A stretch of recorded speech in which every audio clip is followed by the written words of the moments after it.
பண்றதை ரெடியூஸ் பண்றோம். So energy யூசேஜை ரெடியூஸ் பண்றதுக்கான மெயின் எய்ம் என்னன்னா to promote non renewable energy சோர்சஸா வராது. ரைட்டா? அடுத்தது to replace old equipment with new energy, அது கண்டிப்பா வராது, தெரிஞ்சு போச்சு. To experiment with the new energy source, அதுவும் கிடையாது. To reduce the energy loss, இதுதான் கரெக்டா இருக்கு. ஓகேவா? ஸோ என்ன சொல்லியிருக்கோம்? எனர்ஜி கன்சர்வேஷன்னாலே என்ன அர்த்தம்? எனர்ஜி கன்சர்வேஷன்னா எனர்ஜியை ரெடியூஸ் பண்றது. அப்போ ரெடியூஸ் தி எனர்ஜி லாஸஸ் தான் கரெக்டான ஆப்ஷனா இருக்கும். ஓகேவா? ஸோ என்னது புரியுதுல? So all energy conservation technique. So energy கன்சர்வேஷன்னா எனர்ஜி யூஸ் பண்றதை ரெடியூஸ் பண்றோம். அதோட மெயின் எய்ம் என்ன? To reduce the energy losses. So energy losses reduce பண்றதுலாம் என்ன ஆகுது? எனர்ஜி கன்சர்வேஷன் ரெடியூஸ் ஆகுது. அடுத்து என்ன கொடுத்துருக்காங்க? Base load power station stands for. So base load, so base அர்த்தம் எப்போதுமே யூஸ் பண்ணக்கூடியது. நம்ம பவர் பிளான்ட்டை பொறுத்த வரைக்கும் மொத்தம் 2 டைப்பா பிரிக்கலாம். Base load plant, peak load plant பிரிக்கலாம். ஸோ பேஸ் லோட் பிளான்ட்னா நான் 12 to 24 hours, so maximum hours use பண்ணக்கூடியது எல்லாமே பேஸ் லோடு பிளான்ட்டா இருக்கும்.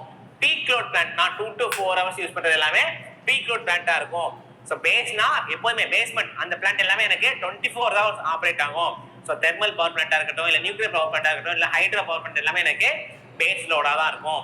பீக் லோட்னா என்னன்னா சோலார், விண்டு, அதே ஹைட்ரோ எலக்ட்ரிக்ல பம்புடு ஸ்டோரேஜ், இது எல்லாமே எனக்கு peak load. So peak load என்ன அர்த்தம்? எனக்கு ஒரு பர்டிகுலர் டைமிங்ல மட்டும் எக்ஸ்ட்ரா எனர்ஜி தேவைப்படுது.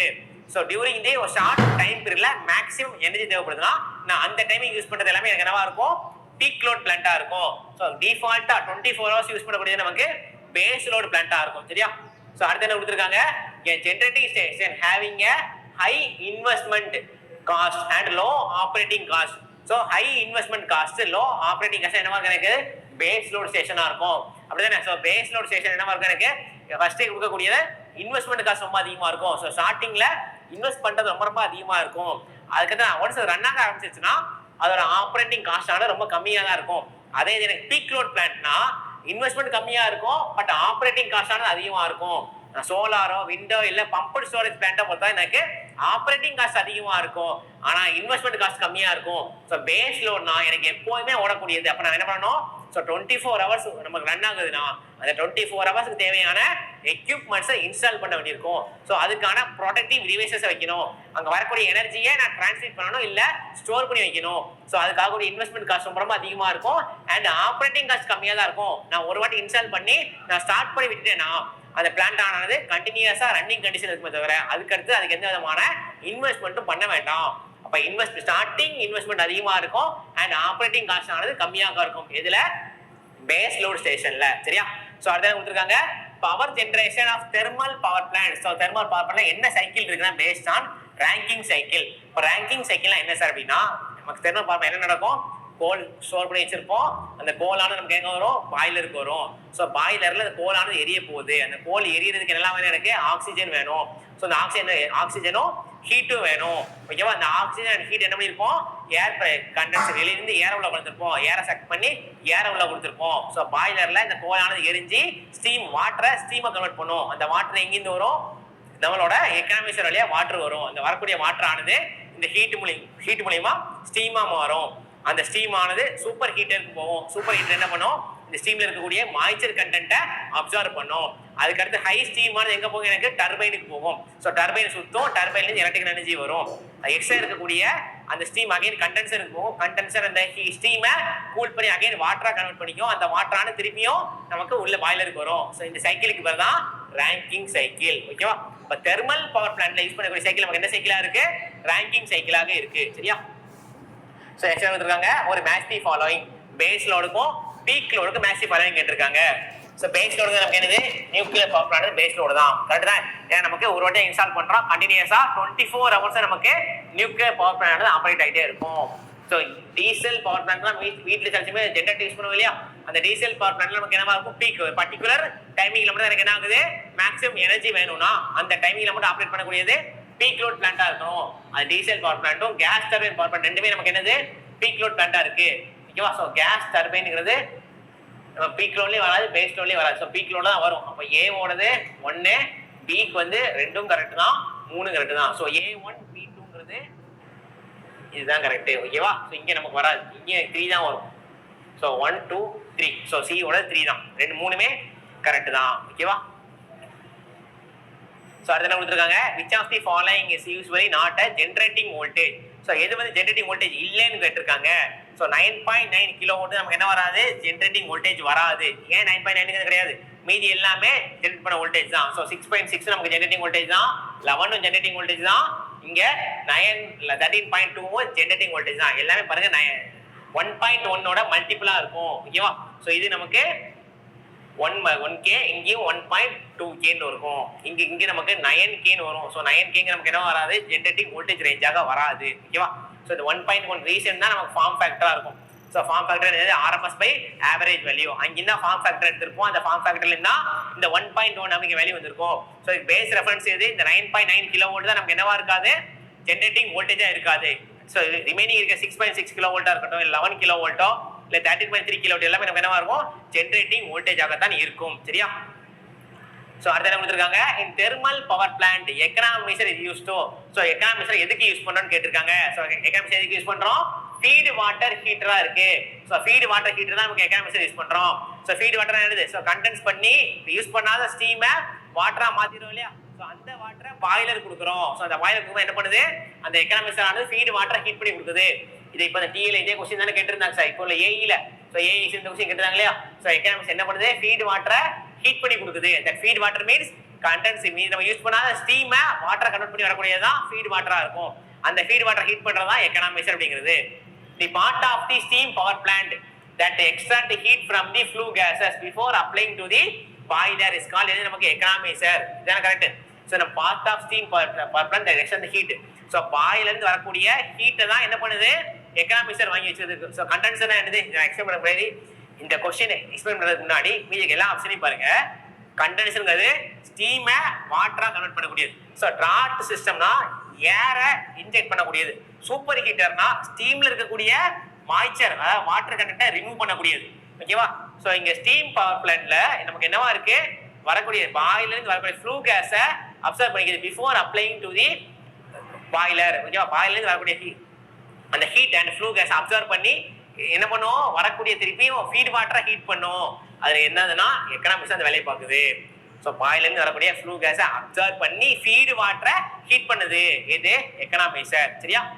ஸோ அடுத்து போலாமா. ஸோ நெக்ஸ்ட் கொடுத்துருக்காங்க, air pollution due to the smoke around the thermal power plant station can be reduced.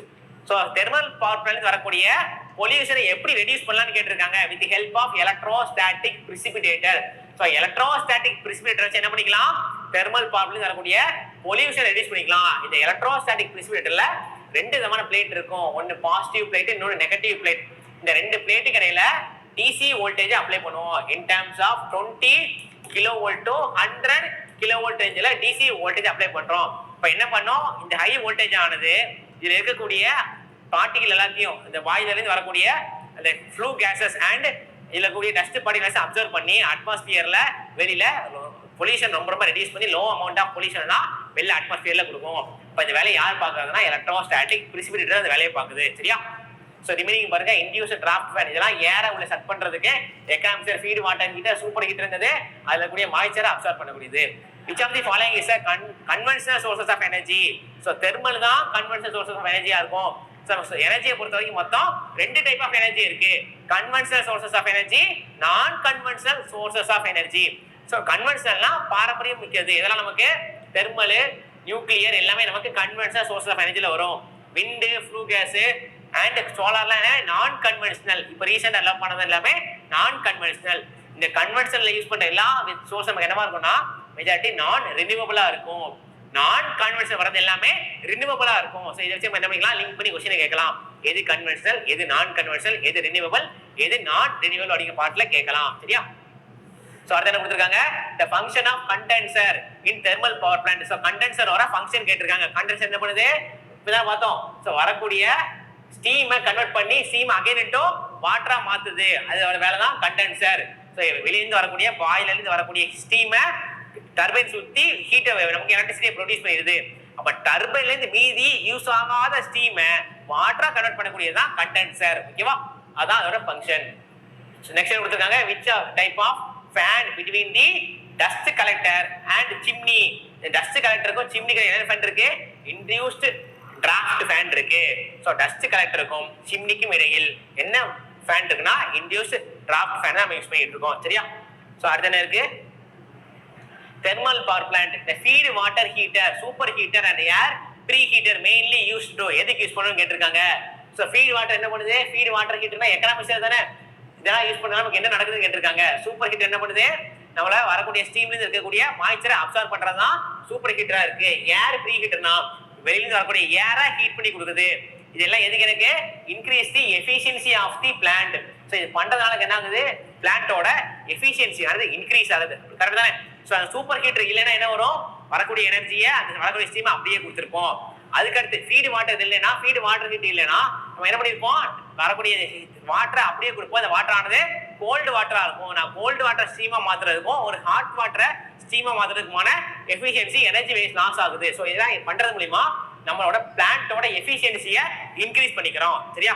So அடுத்த கொடுத்துருக்காங்க coal based power plant is also known as என்னது நமக்கு steam power plant. So coal பேஸ்டால steam power plant தான். இதுக்கு இன்னொரு பேர் எனக்கு thermal power plant. So thermal power plant name தான் கேட்டிருக்காங்க. ஸோ கோலை வச்சு எலக்ட்ரிக்கல் எனர்ஜி ப்ரொடியூஸ் பண்ணக்கூடியதான் thermal power plant and steam power plant சொல்லலாம். இல்லைன்னா கோல் பேஸ்ட் பவர் பிளான்ட் சொல்லலாம். ஓகேவா? ஸோ அடுத்து என்ன கொடுத்துருக்காங்க? Steam power station as a thermal efficiency of 30%. அடுத்தது electrical efficiency of 90%. What is the overall efficiency கேட்டிருக்காங்க. ஸோ நம்ம தெர்மல் பவர் பிளான்ட் பொறுத்த வரைக்கும் ஓவரால் எஃபிஷியன்சி கேட்டிருக்காங்கன்னா கொடுக்கக்கூடிய எல்லா எஃபிஷியன்சியும் மல்டிப்ளை பண்ணி கிடைக்கிறது தான் ஓவரால் எஃபிஷியன்சியா இருக்கும். இங்க தெர்மல் எஃபிஷியன்சி கொடுத்திருக்காங்க, எலக்ட்ரிக்கல் எஃபிஷியன்சி கொடுத்திருக்காங்க. அப்போ ஓவரால் எஃபிஷியன்சி என்னவா இருக்கும்னா thermal efficiency multiplication with electrical efficiency. இங்க என்னவா இருக்கு? எனக்கு 30 × 90. அப்போ என்ன வரும்? எனக்கு 2700 இருக்கும். நான் டிவைட் பை 100 போடுவேன், ஏன்னா பர்சன்டேஜ்ல இருக்கு. அப்ப 2 0 கட்டாயம் இருக்கும். அப்போ ஓவரால் எஃபிஷியன்சி ஆனது எனக்கு 27% இருக்கும். அப்போ 27% தான் தெர்மல் பவர் பிளான்ட்டோட ஓவரால் எஃபிஷியன்சியா இருக்கும். எப்போ? தெர்மல் எஃபிஷியன்சி 30%, எலக்ட்ரிக்கல் எஃபிஷியன்சி 90% இருந்தால். சரியா? சோ நெக்ஸ்ட் என்ன கொடுத்திருக்காங்க? Super heater employed. So super heater என்னலாம் பண்ணணும்னு கேட்டிருக்காங்க. Remove moisture from the vapour. அடுத்து என்ன கொடுத்திருக்காங்க? Increases the temperature of the vapour. Correct தான். சூப்பர் ஹீட்டர்ங்கிறது பாய்லருக்கு அடுத்து இருக்கும். பாய்லர்ல இருந்து வரக்கூடிய ஸ்டீம் என்ன பண்ணும்? ஸ்டீம்ல இருக்கக்கூடிய மாய்ஸ்சர் கண்டென்ட் அப்சர்வ் பண்ணும். அப்ப remove moisture from the vapour ஸ்டீம்ல. கரெக்ட் தான். Increase temperature of the vapour. Correct தான். Heat the feed water heater. So heat feed வாட்டர்லாம் என்ன பண்ண? ஹீட்டை இன்க்ரீஸ் பண்ணாது. இது யாரு? நமக்கு எக்கனாமிக்ஸ் தான் வேலையை பார்க்கும். ஸோ எக்கனாமிக்ஸ் தான் ஃபீட் வாட்டரை ஹீட் பண்ணும். இதோட வேலை சூப்பர் ஹீட்டரோட இது கிடையாது. அப்ப 3 மட்டும் தான் தப்பானது. Which of the following statement is இன்கரெக்ட்னு கேட்டிருக்காங்க. 3 தான் இன்கரெக்ட். ஃபர்ஸ்டும் 2வும் கரெக்டான ஸ்டேட்மெண்ட். சரியா? சோ அடுத்து பார்க்கலாமா? சோ நெக்ஸ்ட் என்ன கொடுத்திருக்காங்க? The function of electrostatic precipitator in a coal based thermal power plant. So electrostatic பிரிசிபிடேட்டரோட ஃபங்க்ஷன் கேட்டிருக்காங்க. So collect dust from the flue gases. Correct தானே? சோ நமக்கு எல்லாம் இருக்கு. எலக்ட்ரோஸ்டாட்டிக் பிரிசிபிடேட்டர் பிளேட் இருக்கு. Positive plate, negative plate, DC supply கொடுக்குறோம். என்ன ஆகுது? டஸ்ட் ஃபுல்லா கலெக்ட் பண்ணுது. சோ பாயில இருந்து வரக்கூடிய ஃப்ளூ கிளாஸ்ல இருக்கக்கூடிய டஸ்ட் பார்ட்டிகல் அப்சர்வ் பண்ணிட்டு என்வாயர்மெண்ட்ல லோ பொல்யூஷனை கொடுக்குது. சோ மெயின் வேலை என்னது? டஸ்ட் கலெக்ட் பண்ணக்கூடியதுதான் எலக்ட்ரோஸ்டாட்டிக் பிரிசிபிடேட்டரோட ஒர்க்காக இருக்கு.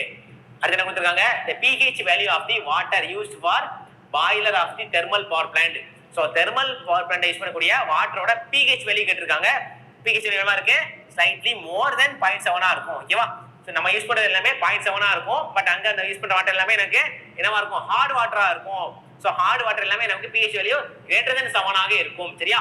சோ ஹார்ட் வாட்டர்னா என்னன்னா அதோட டென்சிட்டி அதிகமா இருக்கக்கூடியது. சோ D2 ன்னு சொல்றோம்ல, கன நீர் அப்படின்னு சொல்லுவோம். அதான் ஹார்ட் வாட்டர் அப்படிங்கிறது. ஓகேவா? சோ எல்லாமே pH வேல்யூ greater than 7 ஆக இருக்கும். சரியா?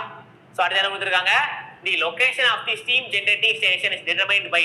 so steam generating station location எப்படி நம்ம ஐடென்டிஃபை பண்ணுவோம்னா center of gravity of load. so gravity பொறுத்து லோட பொறுத்து என்ன பண்ணிக்கலாம்? டிசைன் பண்ணலாம். availability of water அப்படிதானே? ஏன்னா வாட்டரை வச்சு நம்ம என்ன பண்ண போறோம்? ஸ்டீமை ப்ரொடியூஸ் பண்றோம். நான் வாட்டரே இல்லாத இடத்துல என்ன பண்ண முடியாது? கொண்டு வச்சு ஸ்டீம் ஜெனரேட்டரை தெர்மல் பவர் பிளான்ட்டை ஒர்க் பண்ண முடியாது. அடுத்து என்ன கொடுத்தாங்க? Facility of delivery of coal remove from the ashes. அப்போ கோலை என்ன பண்ணணும்? கோல்ல இருந்து ஆஷை ரிமூவ் பண்றதுக்கும் அந்த ஆஷை ஸ்டோர் பண்றதுக்கும் அந்த கோலை டிரான்ஸ்ஃபர் பண்றதுக்கும் ஒரு பர்டிகுலர் நல்ல ஒரு இடம் வேணும். ஸோ எல்லாத்தையும் கன்சிடர் பண்ணி தான் நான் என்ன பண்ணுவேன்? ஸ்டீம் பவர் பிளான்ட்டை சூஸ் பண்ணுவேன். So all of the above தான் கரெக்ட். சரியா? நெக்ஸ்ட் இருக்கு which of the following coal is best suited for thermal power plant? anthracite தான் best suitable. சோ நம்ம கோலை பொறுத்த வரைக்கும் பார்த்தா anthracite, semi anthracite, bituminous, semi bituminous, lignite இதுல best suited பார்த்தா anthracite தான். அதுக்கு அடுத்து பார்த்தா semi anthracite, அதுக்கு அடுத்து பார்த்தா semi bituminous, அதுக்கு அடுத்து bituminous, லாஸ்ட் தான் lignite இருக்கும்.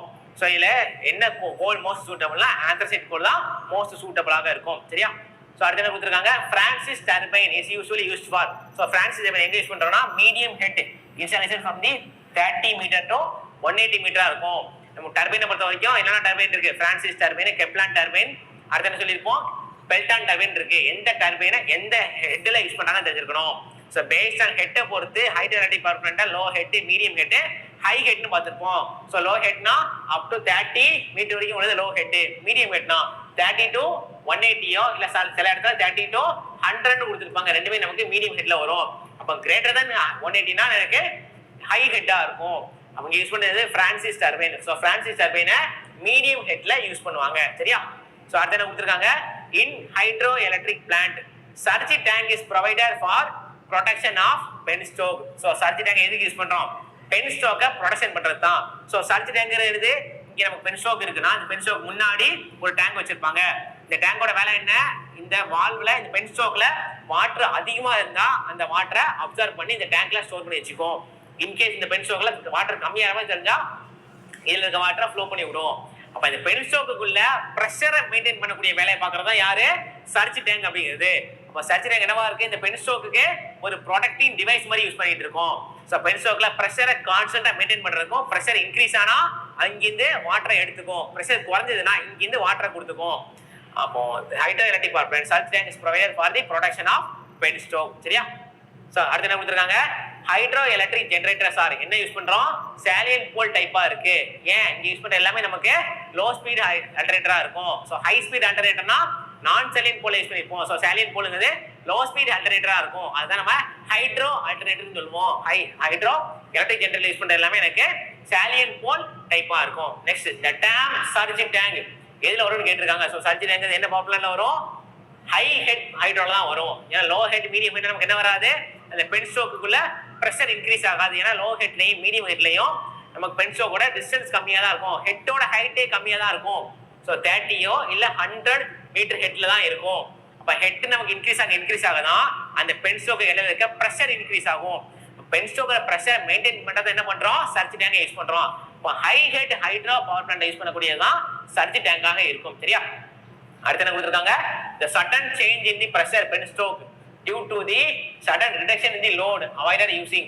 ஸோ அதே டைம் தான் ஒரே டாபிக்ல இருந்தே ரிப்பீட்டடா நிறைய விதமா கொஸ்டின் கேட்டிருக்காங்க. ஸோ என்ன இருக்கு, sudden change in the pressure in the penstock. பென்ஸ்டோக்ல பிரஷர் ஆனது சடனா சேஞ்ச் ஆகுது, அதை நான் எப்படி அவாய்ட் பண்ணுவேன்னா with the help of surge tank. ஓகேவா? ஸோ இந்த பிரஷர் சேஞ்சஸ் என்ன பண்ணும், சர்ஜி டேங்க் அப்சர்வ் பண்ணி எனர்ஜியை அங்க கொண்டு ஸ்டோர் பண்ணி வச்சுக்கும். அப்போ with help of surge tank face பண்ணி என்ன பண்ணிக்கலாம், பென்ஸ்டோக்கோட பிரஷரை நான் மெயின்டைன் பண்ணிப்பேன். ஓகேவா? ஸோ அடுத்து என்ன கொடுத்துருக்காங்க, the most appropriate operating speed in the RPM of generator used in the thermal, nuclear and hydro plant கேட்டிருக்காங்க. அதில் யூஸ் பண்ணக்கூடிய ஜெனரேட்டரோட ஸ்பீடு கேட்டிருக்காங்க. நமக்கு தெர்மல்ல எப்பவுமே என்னவா இருக்கும், தெர்மல்லையும் நியூக்ளியர் பொறுத்த வரைக்கும் டிஃபால்ட்டா கான்ஸ்டன்ட் ரேஞ்சா இருக்கும். தெர்மலுங்கிறது நமக்கு பாய்லரோட ஹெல்ப்ல ஓடிட்டு இருக்கு. அப்போ பாய்லருந்து வரக்கூடிய ஃப்ரீக்வன்சி, பாய்லருந்து வரக்கூடிய ஸ்டீமை பொறுத்து நமக்கு இங்கே இருக்கும். அதே தான் நியூக்ளியர் நம்ம எந்த விதமான ஸ்பீடு வேரியேஷன் பண்ண முடியாது. ஓகேவா? ஸோ நியூக்ளியர் நமக்கு ஒரு க்ளோஸ்டு ஒரு ஷீல்டலான ஒரு பவர் பிளான்டா இருக்கும். அங்க நான் எந்த விதமான ஸ்பீடு வேரியேஷன் பண்ண முடியாது. அப்ப தெர்மல் அண்ட் நியூக்ளியர் பொறுத்த வரைக்கும் மோஸ்ட்லி சேமா இருக்கும். பட் ஹைட்ரோ பொறுத்த வரைக்கும் ரொம்ப ரொம்ப கம்மியா இருக்கும். ஏன்னா வாட்டரோட ஃப்ளோவை பொறுத்து ரெடியூஸ் ஆகும். ஓகேவா? என்ன ரேஞ்ச் இருக்குன்னா 3000-3300 தான் சூட்டபிளா இருக்கும். ஸோ ஹைட்ரோவை கம்பேர் பண்ணும்போது மீதி ரெண்டு நமக்கு 10 டைம்ஸ் அதிகமா இருக்கும். நியூக்ளியர் அண்ட் தெர்மல் ஆனது 10 டைம்ஸ் மோதா இருக்கும். எதை கம்பேர் பண்ணும்போது, ஹைட்ரோவை கம்பேர் பண்ணும்போது. சரியா? ஸோ அடுத்து என்ன இருக்கு, very high head hydro power plant users எங்க யூஸ் பண்றோம், பெல்டான் வீல யூஸ் பண்றோம். ஓகேவா? ஸோ டர்பைனை பத்தி கேட்டிருக்காங்க. சீரியஸா கேட்ட என்ன கொடுத்துருக்காங்க, மீடியம் ஹெட் கேட்டிருந்தாங்க. ஸோ மீடியம் ஹெட் என்ன பார்த்துருப்பாங்க, இதுல ஹைட்ரோ ஃபர்ஸ்ட் கொஸ்டின் இங்க இருந்துச்சு இல்லையா? ஸோ மீடியம் ஹெட் யூஸ் பண்றது Francis turbine. So Francis turbine எங்க யூஸ் பண்றோம்னா மீடியம் ஹெட்டுக்கு. இங்க என்ன கேட்டிருக்காங்க, கெப்லான் டர்பைனை எங்க யூஸ் பண்ணணும்னு கேட்டிருக்காங்க. ஓகேவா? ஸோ கெப்லான் டர்பைன் யூஸ் பண்ண யூஸ் பண்றோம். சரி, பெல்டான் டர்பைன் ஆனது ஹை ஹெட்டுக்கு யூஸ் பண்றோம். ஸோ டர்பைனை பொறுத்து எந்த டர்பைனை எந்த அப்ளிகேஷன்ல யூஸ் பண்றோம் தரவா தெரிஞ்சிருக்கணும். ஸோ அடுத்து என்ன கேட்டிருக்காங்க, the material used for the construction of control rod in nuclear reactor. So nuclear ரியாக்டர்ல கண்ட்ரோல் ராட என்ன மெட்டீரியலால மேட் பண்ணிருப்பாங்க அப்படின்னு பார்த்தா கேட்மியம் மெட்டீரியலால மேட் பண்ணிருப்பாங்க. ஸோ நியூக்ளியர் ரியாக்டரை பத்தி நமக்கு என்ன இருக்கு, கண்ட்ரோல் ராட் இருக்கு, அடுத்து நியூக்ளியர் ஃபியூவல் இருக்கு, ஃபியூவல் தான் நியூக்ளியர் சொல்லுவோம், அதுக்கு அடுத்தது கேட்மியம் போரானால வச்சுருக்காங்க கண்ட்ரோல் ராடு, அதுக்கு அடுத்தது ஃபியூவல், அதான் சொல்லிப்போம் மாடரேட்டர், அதுக்கு அடுத்தது கிளாடிங் சொல்லுவோம். ஸோ கண்ட்ரோல் ராடானது கேட்மியம் ஆர் போரானா இருக்கும், ஃபியூவல்ங்கிறது யுரேனியமா இருக்கும், மாடரேட்டர்ங்கிறது என்னது நியூட்ரானோட ஸ்பீடை குறைக்கிறதுக்காக இருக்கும், நியூட்ரானோட ஸ்பீடை அப்சர்வ் பண்றதா இருக்கும். கிளாடிங் அப்படிங்கிறது இந்த ஃபியூவலோட அவுட்டர் கவருக்கு பேர் தான் கிளாடிங்கா இருக்கும். அப்ப இந்த கண்ட்ரோல் ராட் எதால மேட் பண்ணிருப்பாங்கன்னா கேட்மியத்தால மேட் பண்ணிருப்பாங்க. ஓகேவா? ஸோ அடுத்து என்ன இருக்கு, which of the following is a cladding? இப்பதான் சொன்னோம் cladding என்னங்கிறது. ஸோ கிளாடிங் வந்து மேக்னீசியமால மேட் பண்ணிருப்பாங்க. கிளாடிங் என்னன்னா ஒரு நம்ம ஃபியூவல் வச்சிருக்கோம்னா அந்த ஃபியூவலோட அவுட்டர் கவருக்கு பேர் தான் கிளாடிங். இப்ப எதால மேட் பண்ணிருக்காங்க கிளாடிங், நியூக்ளியர் மெட்டீரியலா சாரி மேக்னெட்டிக் மெட்டீரியலால மேக்னீசியமால மேட் பண்ணிருக்காங்க. சரியா? ஸோ நெக்ஸ்ட் இருக்கு ஃபர்ஸ்ட் நியூக்ளியர் பவர் பிளான்ட் வந்து இந்தியா. ஸோ இந்தியால நியூக்ளியர் பவர் பிளான்ட் ஃபர்ஸ்ட் எங்க கொண்டு வந்தாங்கன்னா நம்மளோட தாராப்பூர்ல தான் கொண்டு வந்தாங்க. ஓகேவா? ஸோ தாராப்பூர்ல இந்தியாவிலே ஃபர்ஸ்டா நியூக்ளியர் பவர் பிளான்ட்டை இன்ட்ரடியூஸ் பண்ணாங்க.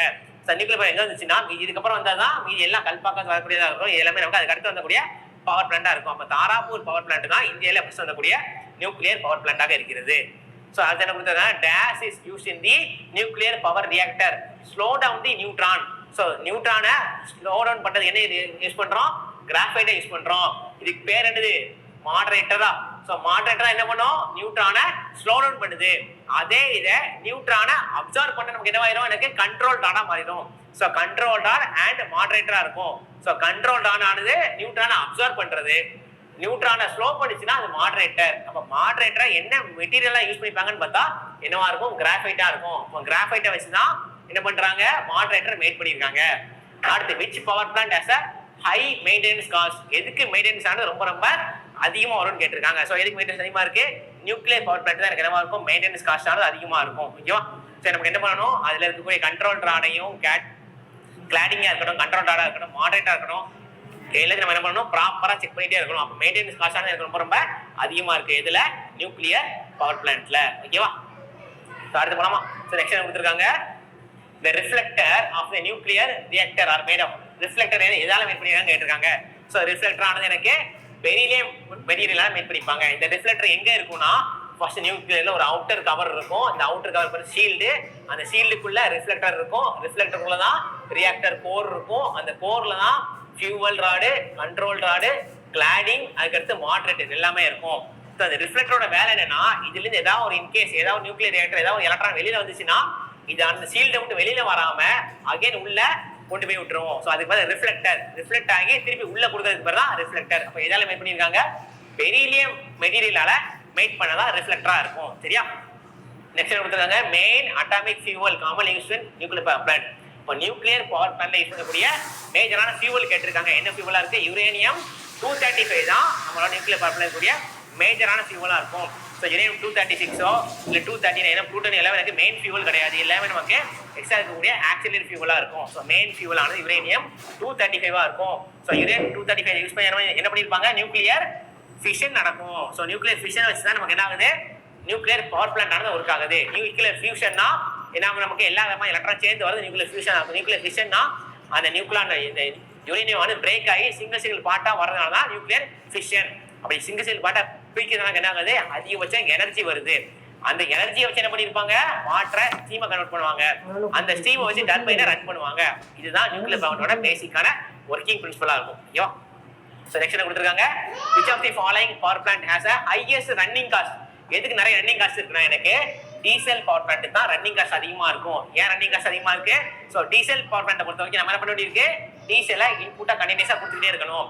நான் அதோட ரன்னிங் டைம் இன்க்ரீஸ் பண்ண அமௌண்ட் ஆஃப் டீசல் இன்க்ரீஸ் ஆகிட்டே இருக்கும். ஸோ அதிக டீசல் கொடுக்கும்போது எனக்கு ரன்னிங் காஸ்ட் அதிகமா இருக்கு. ஓகேவா? மீதி எல்லாமே நம்ம ரன்னிங் காஸ்ட் கம்மியா தான் இருக்கும். கேஸ் டர்பைனா இல்லை தெர்மலா பார்த்தா ரன்னிங் காஸ்ட் இருக்காது, இனிஷியல் இன்வெஸ்ட்மெண்ட் காஸ்ட் தான் அதிகமா இருக்கும். ஸோ ரன்னிங் காஸ்ட் தான் நமக்கு டீசல் பவர் ரொம்ப ரொம்ப அதிகமா இருக்கு. சரியா? ஸோ அடுத்து என்ன கொடுத்துருக்காங்க, in a diesel engine the governor control எதுக்கு யூஸ் பண்றோம்னா ஃபியூவல் ரேட்டை கண்ட்ரோல் பண்றதுக்கு, the flow of ஃபியூவல் ரேட்டை கண்ட்ரோல் பண்றது தான் கவர்னர் கண்ட்ரோல் சிஸ்டம் யூஸ் பண்றோம். ஸோ டெம்பரேச்சர் கண்ட்ரோல் கிடையாது, பிரஷர் கண்ட்ரோல் கிடையாது, வால்யூமை கண்ட்ரோல் பண்றது கிடையாது. இப்போ ஃபியூவல் போயிட்டு இருக்குன்னா அந்த ஃபியூவலோட ஃப்ளோ ரேட்டை கண்ட்ரோல் பண்றதா என்ன யூஸ் பண்றோம்? கவர்னர் கண்ட்ரோல் சிஸ்டம் யூஸ் பண்றோம். இதுல டீசல் இன்ஜின்ல. ஓகேவா? So next, which of the following fuel is used for least calorific value? எதோட calorific value ரொம்ப ரொம்ப கம்மியா இருக்குன்னு கேட்டிருக்காங்க. ஸோ இதுல இருக்கும் நமக்கு உட்ல தான் calorific value ஆனது ரொம்ப ரொம்ப கம்மியா இருக்கும். ஸோ மீதி எல்லாம் பாருங்க, எல்பிஜியும் ஹைட்ரஜனு கெரோசின் இது எல்லாமே எனக்கு அதிகபட்சம் எரியக்கூடியது. ஸோ calorific value என்ன, எவ்வளவு மேக்ஸிமம் எரியும் அப்படிங்கறத calorific value சொல்லுவோம்.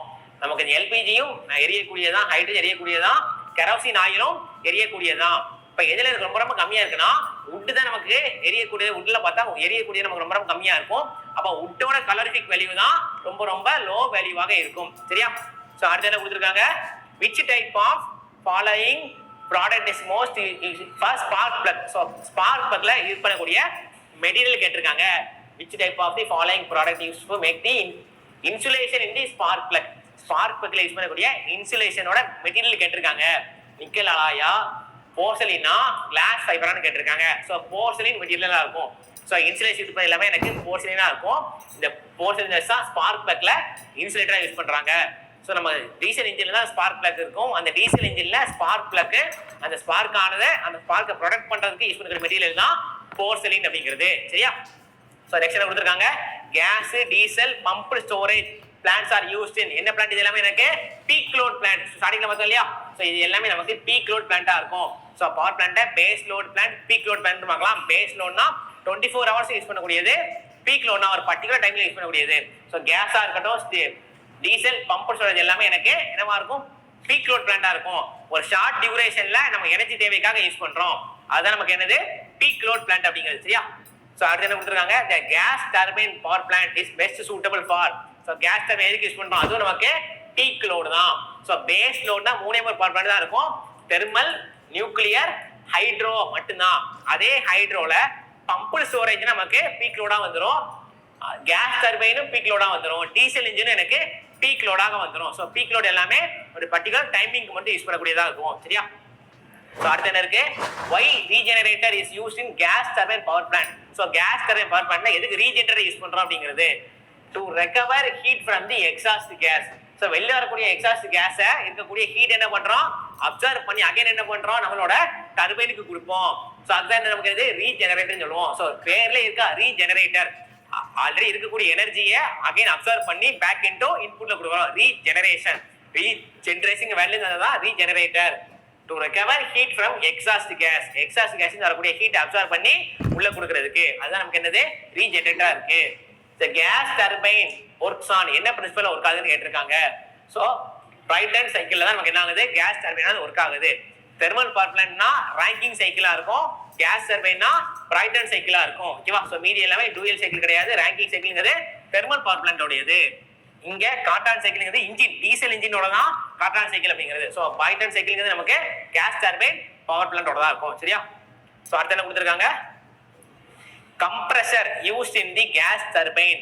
எதுக்காக கம்ப்ரஸர் யூஸ் பண்றோம் கேஸ் டர்பைன்னா? எதுக்கு? நம்மளோட ஏரோட பிரஷர் இன்க்ரீஸ் பண்றதுக்கு. Multi stage axial flow compressor, plunge type. என்ன டைப் ஆஃப் கம்ப்ரஸர் கேட்டிருக்காங்க. சோ ரெசிப்ரோட்டிங் கிடையாது, ஸ்க்ரூ கிடையாது, பிளஞ்சர் கிடையாது, மல்டி ஸ்டேஜ் தான். ஏன்னா மல்டி ஸ்டேஜ் கொடுக்கும்போது என்ன எனக்கு ஏரோட பிரஷர் இன்னும் இன்க்ரீஸ் ஆகும். சோ கம்ப்ரஸரை பொறுத்த வரைக்கும் நிறைய டைப் ஆஃப் கம்ப்ரஸர் இருக்கு. நம்ம கேஸ் டர்பைன் கம்ப்ரஸர்ல எதை யூஸ் பண்றோம்னா multi stage axial flow compressor use பண்றோம். அப்ப n நம்பர் ஆஃப் ஸ்டேஜஸ் இருக்கு. அந்த ஒரு ஸ்டேஜ் என்ன பண்றோம், நம்ம டர்பைன்ல யூஸ் பண்ணும்போது அதோட பிரஷர் ஆனது இன்க்ரீஸ் ஆகுது. சோ பிரஷர் இன்க்ரீஸ் பண்ண என்னாகும்? கம்ப்ரஸிங் எஃபிஷியன்சி அதிகமா இருக்கும். கேஸ் டர்பைன் பவர் பிளான்ட்டோட ஓவரால் எஃபிஷியன்சி எனக்கு இன்க்ரீஸ் ஆகுது. சரியா? சோ அடுத்து கொடுத்திருக்காங்க, pumped storage hydro electric power plant consist of. So pumped ஸ்டோரேஜ்ல என்னெல்லாம் இருக்குன்னு கேட்டிருக்காங்க. என்ன இருக்கு? Synchronous machine, multi stage centrifugal pump, one shaft. அடுத்து synchronous machine, reaction turbine, multi centrifugal pump, all in one shaft. ஓகேவா? சோ ஒரு ஷாஃப்ட்ல இருக்கா, நிறைய ஷாஃப்ட்ல இருக்கான்னு பாக்குறோம். அடுத்தது induction generator, synchronous machine and accelerator all in one shaft. Right? Induction generator கிடையாது. சோ நம்ம பம்ப்டு ஸ்டோரேஜ்னால நமக்கு என்னது? ஸ்பீட் ஆனது கான்ஸ்டன்டா இருக்காது. ஓகேவா? சோ ஸ்பீட் கான்ஸ்டன்டா இருக்கும். அப்படிதானே? சோ ஸ்பீட் கான்ஸ்டன்ட்னா இண்டக்ஷன் வராது. சோ இண்டக்ஷன் ஜெனரேட்டர் எல்லாமே வேரியபிள் ஸ்பீடா இருக்கும் யூஸ் பண்ணக்கூடியது. இந்த ரெண்டுமே எங்க வரும்னா எனக்கு விண்ட்ல வரும். சோ விண்ட் மில்ல யூஸ் பண்றது எல்லாமே நமக்கு இண்டக்ஷன் ஜெனரேட்டரா இருக்கும். ஏன் அங்க யூஸ் பண்றோம்? ஏன்னா விண்ட் மில்ல நமக்கு வேரியபிள் ஸ்பீட் வரும். ஸோ வேரியபிள் ஸ்பீட் வரும்போது நான் இண்டக்ஷன் ஜென்ரேட்டர் யூஸ் பண்ணுவேன். கான்ஸ்டன்ட் ஸ்பீடா இருந்தா சிங்க்ரோனஸ் மிஷினை யூஸ் பண்ணுவோம். அப்ப சிங்க்ரோனஸ் மிஷின் நமக்கு தெரிஞ்சு போச்சு. அப்போ ஏ ஆப்ஷனா பி ஆப்ஷனா பார்க்கணும். இங்க என்ன இருக்கு, multi stage centrifugal pump in one shaft இருக்கு. இங்க synchronous machine, reaction turbine, multi stage amplifier in one pump one ஷாஃப்ட்ல இருக்கு. அப்ப எது கரெக்டா வரும்னு பார்த்தா ஆப்ஷன் பி தான் கரெக்டா வரும். இங்க என்ன இருக்கு, சிங்க்ரோனஸ் மிஷின் இருக்கு, ரியாக்ஷன் டர்பைன் இருக்கு, மல்டி ஸ்டேஜ் சென்ட்ரிஃபியூகல் பம்ப் இருக்கு. மூணுமே ஒரே ஷாஃப்ட்ல இருக்கும். அப்ப ஆப்ஷன் பி தான் எனக்கு கரெக்ட். சரியா? சோ அடுத்து போலாமா? சோ 45 என்ன கொடுத்திருக்காங்க, what is the effect of incoming power system power station இருக்கு. What is the effect of interconnecting power station? So interconnecting power station என்னன்னா, it reduces the overall cost of power supply by spare generating capacity and increasing reliability இருக்கு. ஓகேவா? So interconnected system நமக்கு என்ன ஆகுதுன்னா, overall cost of power system வந்து reduce ஆகுது. So overall cost எனக்கு reduce ஆகுது. கரெக்ட் தான். ஏன்னா என்ன பண்ணிட்டோம், ஒரு சிஸ்டத்தை இன்னொரு சிஸ்டத்தையும் லிங்க் பண்ணியாச்சு, இன்டர்கனெக்ட் பண்ணியாச்சு. ஸோ இன்டர்கனெக்ட் பண்ணதுனால எனக்கு என்ன ஆகுது, காஸ்ட் ரெடியூஸ் ஆகுது. ஓகேவா? ஓவரால் காஸ்ட் ஆனது ரெடியூஸ் ஆகுது. அடுத்து என்ன கொடுத்துருக்காங்க, spare generating capacity and increasing reliability. So எல்லா சிஸ்டம் நான் என்ன பண்ணிட்டேன், இன்டர்கனெக்ட் பண்ணிட்டேன். ஸோ இன்டர்கனெக்ட் பண்ணது என்ன ஆயிடுச்சு, ரிலையபிலிட்டி ஆனது இன்க்ரீஸ் ஆகுது. சரியா? சோ அடுத்து இருக்கு, இட் இன்க்ரீசஸ் ஓவரால் காஸ்ட் கிடையாது. ஏன்னா இன்டர்கனெக்ட் பண்ணா ஓவரால் காஸ்ட் ஆனது ரெடியூஸ் தான் ஆகுது. சோ எல்லா சிஸ்டத்தையும் நான் லிங்க் பண்ணிட்டேன். அப்ப ஆகக்கூடிய ஓவரால் செலவானது எனக்கு ரெடியூஸ் ஆகும். It has no appreciate cost benefits association. Cost பெனிஃபிட்ல இல்ல, காஸ்ட் பெனிஃபிட் இருக்கதான் செய்யுது. இங்க நோ காஸ்ட் பெனிஃபிட் கொடுத்திருக்காங்க. இது எனக்கு தப்பானதுதான். சோ ஆப்ஷன் ஏ தான் கரெக்ட். சரியா? சோ அடுத்து என்ன கொடுத்திருக்காங்க, as per the electricity act dash process which simultaneously produces two or more forms of useful energy கேட்டிருக்காங்க. சோ கோஜெனரேஷன் தான் என்ன ஆகும், எனக்கு ரெண்டு மூணு சோர்சஸ் ஆஃப் எனர்ஜியை லிங்க் பண்ணி வரக்கூடியதா இருக்கும். மீதி எல்லாம் பாருங்க பவர் ஜெனரேஷனோ இல்ல கெபாசிட்டி பவர் பிளான்ட்டோ இல்ல நானா இது எதுவுமே வராது.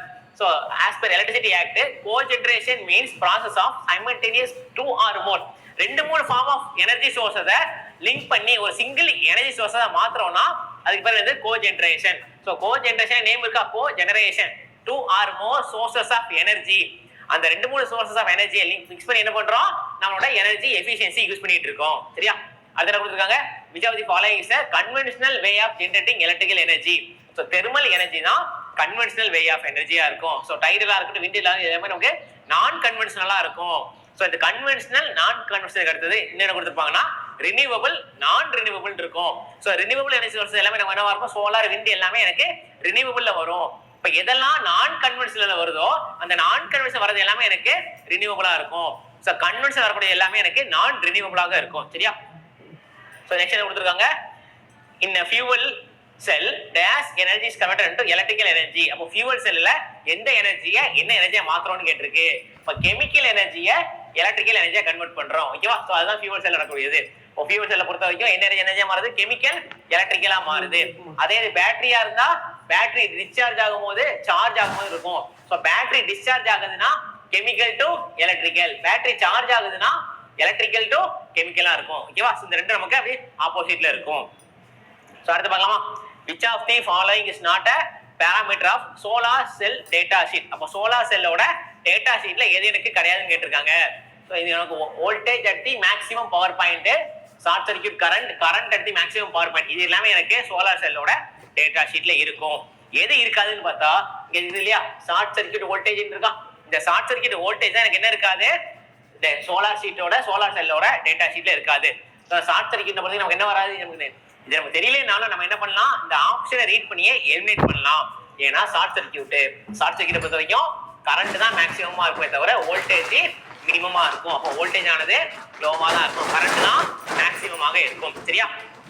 கொடுத்துருக்காங்க, இந்த battery is secured in which type of solar sell.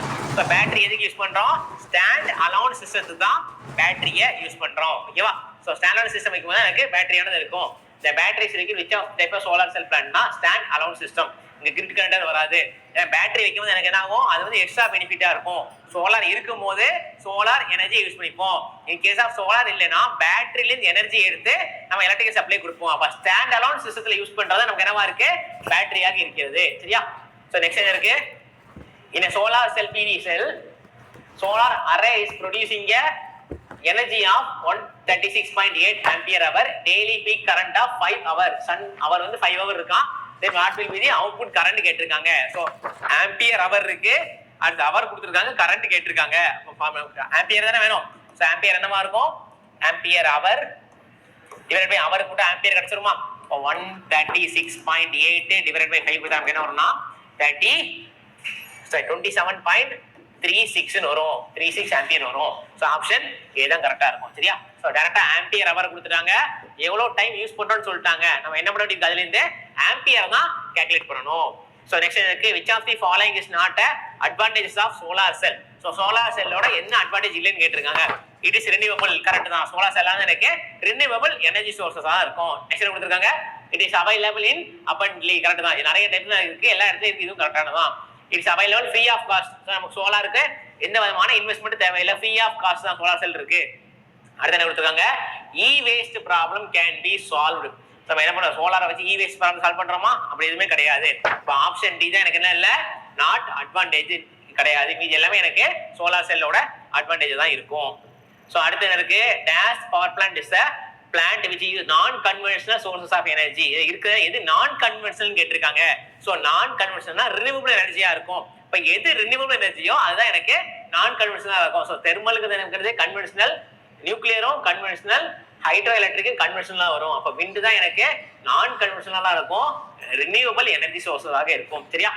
So அடுத்து யா கண்ட்ரோல் சிஸ்டம் இன் விண்ட் எனர்ஜி பவர் பிளான்ட் எதுக்குன்னு கேட்டிருக்காங்க. சோ யா கண்ட்ரோல் சிஸ்டம் நமக்கு என்னது, சோ விண்ட் ஆனது எந்த டைரக்ஷன்ல இருக்கோ அந்த டைரக்ஷன் தக்கன ஓவரால் நாசில், ஓவரால் ஹெட்டை மூவ் பண்றதுக்கு பதிலா யா கண்ட்ரோல் சிஸ்டமா இருக்கும். இப்போ yaw control system rotate the turbine about vertical axis.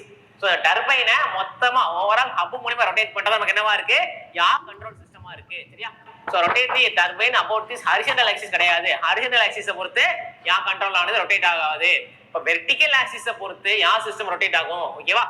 So டர்பைனை வந்து மொத்தமா பிளேடோட, சோ விண்ட் டைரக்ஷன் எங்க இருக்கோ அந்த விண்ட் டைரக்ஷன் தக்கன ஓவரால் டர்பைனை சுத்துறதுக்கு ஓவரால் அந்த ஹெட்டே ரொட்டேட் ஆகும். அதுக்கு தான் யா கண்ட்ரோல் சிஸ்டம் அப்படிங்கிறது. சரியா? So next, solar or photo voltaic cell convert என்ன பண்ணுதுன்னு கேட்டிருக்காங்க.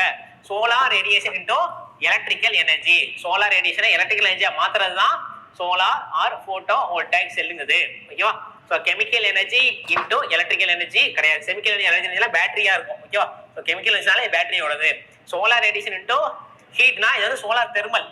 ஓகேவா? சோலார் தெர்மல் தான் சோலார் டு ஹீட்டை கன்வெர்ட் பண்றது. அடுத்து thermal energy into electrical எனர்ஜினா heat to electrical. So heat energy இதுவும் நமக்கு சோலார் தெர்மல் வரக்கூடியதுதான். இப்போ solar radiation into electrical energy நமக்கு என்னவா வரும், சோலார் போட்டோ வோல்டாயிக் செல்லா இருக்கும், சோலார் செல்லா இருக்கும். சரியா? சோ நெக்ஸ்ட் கொடுத்திருக்காங்க, the fill factor of the silicon solar cell is approximately fill factor கேட்டிருக்காங்க. சோ fill factor என்னவா இருக்கு, எனக்கு 0.7 ஆ இருக்கும். சோ ஜெனரலா இன் கேஸ் ஆஃப் ரேஞ்சின் கேட்டா 0.6 to 0.8 தான் fill factor ஓட ரேஞ்சா இருக்கும். சோ 0.7 தான் ஒரு கான்ஸ்டன்டான ஒரு அப்ராக்ஸிமேட் வேல்யூவாக இருக்கும் fill factor ஓடது. fill factorனா என்ன அப்படினா maximum power divided by rated power. இப்போ Vmax Imax divided by VSC ISC தான் இருக்கு fill factor இருக்கும். So fill factor is equal to maximum power divided by P rated. மேக்ஸிமத்துக்கு ரேட்டட் ரேஷியோ தான் fill factor இருக்கும். So fill factor is equal to maximum என்னவா இருக்கு, Vmax Imax divided by VOC ISC தான் fill factor ஆனது. அடுத்து கொடுத்திருக்காங்க, which type of solar cell gives the highest efficiency. எது highest efficiency இருக்கு, மோனோகிறிஸ்டலைன் தான் highest efficiency. சரியா? சோ பாலிகிறிஸ்டலின் ஜெர்மானியம் சிலிக்கான்லாம் கிடையாது, டின் ஃபிலிமும் வராது. மோனோகிறிஸ்டலைன் மெட்டீரியல் தான் எனக்கு சோலார் செல்லோட ஹையஸ்ட் எஃபிஷியன்சியாக இருக்கும். சரியா? சோ அடுத்து என்ன கொடுத்திருக்காங்க, சோலார் அரே இஸ் என்னன்னு கேட்டிருக்காங்க. சோலார் அரேங்கிறது நமக்கு என்னது, சோலார் பேனலை சீரிஸாவோ பேரலாவோ கனெக்ட் பண்ணி அதுக்கு பிறகு நமக்கு என்னது சோலார் அரேன்னு சொல்லுவோம். So series or parallel combination of solar cell தான் சோலார் அரே அப்படிங்கிறது. சரியா? சோ கேஸ்கேட்லாம் கிடையாது, காம்பினேஷன் கிடையாது, பேரலல் காம்பினேஷன் மட்டும் வராது. நம்ம சீரிஸாவும் இருக்கலாம், பேரலாவும் இருக்கலாம். சோலார் பேனல நான் சீரிஸாவோ பேரலாவோ கனெக்ஷன் கொடுத்திருந்தா அதுக்கு பேர் தான் சோலார் அரே அப்படிங்கிறது. சரியா? நெக்ஸ்ட் என்ன கொடுத்திருக்காங்க, which of the following statement does not describe the tidal energy. இப்போ இதுல எது வந்து நமக்கு tidal energy describe பண்ணல அப்படின்னு கேட்டிருக்காங்க. ஓகேவா? So kinetic energy of natural rise into fall rise இது கரெக்ட் தான். ஓகேவா? சோ kinetic energy நமக்கு tidalனா என்னது, கடல் அலையில இருந்து எனர்ஜியை ஜெனரேட் பண்றது. இப்போ என்ன ஃபர்ஸ்ட் சொல்லிருக்காங்க, kinetic energy from natural rise and fall of tide.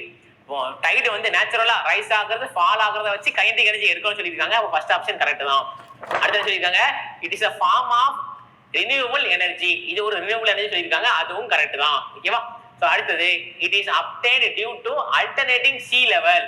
So alternating sea லெவலை பொறுத்து நமக்கு என்ன ஆகும், மாறிக்கிட்டு இருக்கு. ஸோ அல்டர்னேட்டிவ் சி லெவல் இதுவும் கரெக்ட் தான். ஸோ சியோட ரேஷியோ பொறுத்தது கடற்கரையில நமக்கு சியோட லெவலை பொறுத்து டைட் ஆனது மாறும். அப்போ இதுவும் கரெக்ட் தான். இப்போ எது தப்பு? It is energy derived from the heating the ocean surface water. இதுவா வரும் நமக்கு. ஸோ கடல் ஆலை நமக்கு எதனால கிரியேட் ஆகுது அப்படிங்கிறது நமக்கு என்ன தெரியும், அதுல இருக்கக்கூடிய ப்ரெஷர் டிஃபரன்ஸால தான் வரும். இங்க என்ன கொடுத்துருக்காங்க, அந்த ஓஷனோட வாட்டர் வந்து ஹீட் ஆகுறதுனால எனர்ஜி வருதுன்னு இருக்காங்க. ஸோ ஹீட் ஆகுறது நமக்கு என்ன வரல, டைடல் எனர்ஜி வர்றது இல்ல. ஸோ டைடல் எனர்ஜி ஆனது அன்இவன் ப்ரெஷர் டிஃபரன்ஸால வரக்கூடியது. சரியா? ஸோ ஆப்ஷன் சி தான் தப்பான ஆப்ஷன். அவங்க வந்து நாட் தான் கேட்டிருக்காங்க, எது தப்பானதான் கேட்டிருக்காங்க. ஓகேவா? ஸோ அதான் நமக்கு கரெக்ட், சி தான் கரெக்ட். ஸோ டிமாண்ட் ஃபேக்டர் அப்படின்னா என்ன? ஸோ டிமாண்ட் ஃபேக்டர் மேக்ஸிமம் டிமாண்டோ கனெக்டட் லோடுக்குள்ள ரேஷியோ தான் நமக்கு டிமாண்ட் ஃபேக்டரா இருக்கும். அப்ப ஆப்ஷன் சி தான் கரெக்ட். சரியா? ஸோ அடுத்து பார்க்கலாமா? ஸோ நெக்ஸ்ட் என்ன கொடுத்துருக்காங்க, the main objective in framing tariff. So டேரிஃபை ஃப்ரேம் பண்றதோட மெயின் அட்வான்டேஜ், மெயின் அப்ஜெக்டிவ் என்னன்னு கேட்டிருக்காங்க. So consumers must readily understand the tariff. Correct தான். ஸோ என்ன பண்ணலாம், எல்லா கன்சியூமரும் டேரிஃபை அண்டர்ஸ்டாண்ட் பண்றாங்கன்னு சொல்லியிருக்காங்க. கரெக்ட் தான். அடுத்து என்ன இருக்கு, the tariff must be equitable amongst different consumers. அதுவும் கரெக்ட் தான். ஸோ எல்லா கன்சியூமரும் என்ன பண்றாங்க, யூஸ் பண்றாங்க. tariff can be modified from time to time. So time to time என்ன ஆகிட்டு இருக்கு, டேரிஃப் ஆனது மாறிக்கிட்டே இருக்குது. ஸோ ஆல் ஆஃப் தி எல்லாமே கரெக்ட் தான். So main objective of framing tariff. எதுக்காக டேரிஃப் ஃப்ரேம் பண்றாங்க? டேரிஃப்னா என்ன, the amount at which the electrical energy consumer to the நம்ம கன்சியூமருக்கு நம்ம எலக்ட்ரிக்கல் எனர்ஜி சப்ளை பண்ணும்போது அந்த எலக்ட்ரிக்கல் எனர்ஜிக்கு கன்சியூமர் கொடுக்கக்கூடிய அமௌண்ட் தான் டேரிஃப். ஓகேவா? ஸோ எல்லா ஆப்ஷனுமே கரெக்ட் தான். நெக்ஸ்ட் என்ன கேட்டிருக்காங்க, plant capacity factor of the power plant may be calculate by the formula. Plant கெப்பாசிட்டியோட ஃபார்முலா கேட்டிருக்காங்க. என்னது, average divide by plant capacity தான் பிளான்ட் கெப்பாசிட்டி ஃபேக்டரா இருக்கும். So average demand divided by plant capacity தான் பிளான்ட் கெப்பாசிட்டி ஃபேக்டர் அப்படிங்கிறது. So next என்ன கொடுத்துருக்காங்க, the average demand and maximum demand from the load curve. என்ன கொடுத்துருக்காங்க, load connected to utility system. 30ங்கிறது ஆவரேஜ் லோடு, அடுத்து 60ங்கிறது மேக்ஸிமம் டிமாண்ட். என்ன கேட்டிருக்காங்க, லோடு ஃபேக்டர் கேட்டிருக்காங்க. ஸோ லோடு ஃபேக்டரோட ஃபார்முலா என்னது, so load factor is equal to average load divided by maximum demand. Average load divided by maximum demand. So average load என்னவா இருக்கு, எனக்கு 13 கொடுத்துருக்காங்க. ஸோ மேக்ஸிமம் டிமாண்ட் ஆனது 60. இப்போ கட் பண்ண எனக்கு 1/2 0.5. ஸோ 0.5 நமக்கு என்னவா இருக்கும், லோடு ஃபேக்டராக இருக்கும். சரியா? ஸோ அடுத்து என்ன கொடுத்துருக்காங்க, energy produced in the power station is 1440 megawatt per day கொடுத்தாச்சு. What is the maximum demand of the station if the load factor is 0.5. இப்போ லோடு ஃபேக்டர் கொடுத்துட்டு மேக்ஸிமம் டிமாண்ட் கேட்டிருக்காங்க. நமக்கு லோடு ஃபேக்டர் தான் ஃபார்முலா தெரியும். லோடு ஃபேக்டரோட formula என்னது, average load divided by maximum demand. ஓகேவா? இங்க என்ன கொடுத்துருக்காங்க, ஆவரேஜ் லோடு கொடுத்துட்டாங்க, லோடு ஃபேக்டர் கொடுத்துட்டாங்க, மேக்ஸிமம் டிமாண்ட் கேட்டிருக்காங்க. அப்ப நான் என்ன பண்ணிக்கிறேன், இந்த ஃபார்முலா அப்படியே மாத்திக்கிறேன். எப்படி மாத்துறேன், maximum demand. So maximum demand is equal to average load divided by load factor. இங்க ஆவரேஜ் லோடு கொடுக்கல, அதுக்கு என்ன கொடுத்துருக்காங்க, எவ்வளவு எனர்ஜி ஜெனரேட் பண்றாங்கன்னு கொடுத்துருக்காங்க. அப்ப ஆவரேஜ் என்னவா மாத்திக்கணும், number of total energy generated divided by number of hours. இப்போ total energy divided by load factor into number of hours. ஓகேவா? இதுதான் நமக்கு என்னவா இருக்கும், ஓவரால் எனர்ஜியா இருக்கும். சோ ஓவரால் ஆவரேஜ் லோடா இருக்கும். இப்போ எவ்வளவு எனர்ஜி ஜெனரேட் பண்ணிருக்காங்க, 1440 தான் டோட்டல் எனர்ஜி ஜெனரேட்டரா இருக்கு. ஓகேவா? சோ மெகாவாட் அப்படியே விட்டுலாம். ஆன்சர் எல்லாமே மெகால தான் இருக்கு. அங்கேயே இன்புட் மெகா இருக்கு, மெகா அப்படியே வச்சுக்கலாம். Divided by load factor. Load factor எவ்வளவு இருக்கு, 0.5 into total number of hours. இங்க பெர் டேன்னு கொடுத்துருக்கான், ஒரு நாளைக்கு 24 ஹவர்ஸ். ஸோ இது நமக்கு என்ன வரும்னா 120 மெகாவாட் வரும். சரியா? So 120 megawatt. ஸோ டேரக்டா இங்க எப்போ எதை கொடுத்துருப்பாங்க, ஆவரேஜ் லோடும் மேக்ஸிமம் டிமாண்டும் கொடுத்து லோட் ஃபேக்டர் கேட்டிருப்பாங்க. இங்க ஆவரேஜ் லோடும் லோட் ஃபேக்டரும் கொடுத்துட்டு மேக்ஸிமம் டிமாண்ட் கேட்டிருக்காங்க. Maximum demand equal to average load divided by load factor. இங்க ஆவரேஜ் லோடு கொடுக்கல, அதுக்கு பதிலா எத்தனை யூனிட் ஆஃப் எனர்ஜி ஜெனரேட் பண்ணணும்னு கொடுத்துருக்காங்க. இப்போ என்ன பண்ணிக்கிறோம், ஆவரேஜ் லோடுக்கு பதிலா number of unit generated divided by total number of ஹவர்ஸ்னு மாத்திக்கிறோம். Number of unit generated 1440, load factor 0.5, total number of ஹவர்ஸ்னா இங்க பெர் டே கொடுத்துருக்காங்க. அப்ப இன்டு 24. சோ இத கட் பண்ணா எனக்கு 120 மெகாவாட் இருக்கும். இதுதான் என்னது, மேக்ஸிமம் டிமாண்ட் அப்படிங்கிறது. சரியா? சோ நெக்ஸ்ட் என்ன கொடுத்திருக்காங்க, tariff is defined as என்னன்னு கேட்டிருக்காங்க. tariff எப்படி டிஃபைன் பண்றோம், the monthly bill of the consumer. Okay, அதுக்கு அடுத்தது the yearly bill of the consumer அப்படி நம்ம சொல்ல முடியாது, மந்த்லி பில்லும் கிடையாது. அடுத்தது the rate at which the electrical energy sold to consumer, இதுதான் கரெக்ட். எவ்வளவு விலைக்கு நம்ம எலக்ட்ரிக்கல் எனர்ஜியை கன்சியூமருக்கு விற்கிறோம் அப்படிங்கிறது தான் டாரிஃப் அப்படிங்கிறது. நம்ம வீடுகளை பார்த்துருப்போம் இல்லையா, ஸோ நம்ம நம்பர் ஆஃப் யூனிட் யூஸ் பண்ண அமௌண்ட் ஏரியில் இறங்கும், அதுக்கு பிறகு தான் டாரிஃப். நம்ம எலக்ட்ரிக்கல் எனர்ஜி நம்ம யூஸ் பண்றதுக்கு கொடுக்கக்கூடிய அமௌண்ட் தான் டாரிஃபா இருக்கும். the rate at which the electrical energy is sold to the consumer is called tariff அப்படிங்கிறது. சரியா? ஸோ அடுத்த கொடுத்துருக்காங்க, which of the following utility will be demand factor of 0.5. So இதுல எனக்கு டிமாண்ட் ஃபேக்டர் 0.5 வரைக்கும் கேட்டிருக்காங்க. ஸோ ரெசிடென்சியல் லோட பொறுத்த demand factor ஆனது 0.5 இருக்கும். ஸோ டிமாண்ட் ஃபேக்டர் நமக்கு என்னது, demand factor is equal to maximum demand divided by connected லோடா இருக்கும். ஸோ நமக்கு ரெசிடென்சியல் லோட தான் நமக்கு எப்போதுமே எல்லா விதமான லோட எப்போதும் யூஸ் பண்ண மாட்டோம். மீதி எல்லாம் பாருங்க, மோட்டார் லோடா இருக்கட்டும், ரெசிடென்சியலா இருக்கட்டும், ஓவர் less than 1 கிலோவாட்டா இருக்கும். ஸோ 1 கிலோவாட்டோட அதிகமா இருக்கிறது மட்டும் தான். ஓகேவா? ஸோ 0.5 கிலோவாட் நமக்கு என்னவா இருக்கும், எப்போதுமே யூனிட்டியா தான் இருக்கும். அப்போ which of the following is utility of demand factors 0.5. So பாதி எப்போ யூஸ் பண்ணுவோம்னா, நம்ம வீடுகளை யூஸ் பண்ற லோடு கனெக்டட் லோட் ஆனது மேக்ஸிமம் டிமாண்டோட அதிகமா இருக்கும் போது தான் நமக்கு டிமாண்ட் ஃபேக்டர் ஆனது 0.5 ஆக இருக்கும். சரியா? நெக்ஸ்ட் என்ன கொடுத்திருக்காங்க, a generating station has a maximum demand 30 megawatt, load factor 60% and the plant capacity factor is 50%. So plant capacity எல்லாம் கொஞ்சம் என்ன கேட்டிருக்காங்க, plant reserve capacity கேட்டிருக்காங்க. ஓகேவா? ஸோ இதில் என்ன பண்ணணும், நமக்கு ரிசர்வ் கெப்பாசிட்டி வேணும்னா ஃபர்ஸ்ட் என்ன தெரியணும், இன்ஸ்டால்டு கெப்பாசிட்டி மைனஸ் மேக்ஸிமம் ரேட்டிங்கா இருக்கணும். நம்ம மேக்ஸிமம் டிமாண்ட் தெரியும், அப்போ இன்ஸ்டால்டு கெப்பாசிட்டி தெரியாது. இப்போ என்ன பார்க்கணும், பிளான்ட்டோட இன்ஸ்டால்டு கெப்பாசிட்டி பார்க்கணும். பிளான்ட் ஃபேக்டரோட ஃபார்முலா என்னது, அவங்க கொடுத்துருக்கிறது பிளான்ட் கெப்பாசிட்டி ஃபேக்டர். அதோட ஃபார்முலா என்னது, average load divided by plant capacity. ஓகேவா? நமக்கு ஆவரேஜ் லோடு தெரியணும், பிளான்ட் கெப்பாசிட்டி தெரியாது. அந்த பிளான்ட் கெப்பாசிட்டி தான் ஃபர்ஸ்ட் கால்குலேட் பண்றோம். அப்ப இதுல இருந்து பிளான்ட் கெப்பாசிட்டி எடுத்துடலாமா? Plant capacity is equal to average load divided by plant capacity factor. ஓகேவா? ஸோ பிளான்ட் கெப்பாசிட்டி வேணா ஆவரேஜ் லோடு தெரியணும். இங்க என்ன பண்ணல, ஆவரேஜ் லோடு கொடுக்கல, அதுக்குள்ள என்ன கொடுத்துருக்கான், லோடு ஃபேக்டர் கொடுத்துருக்காங்க.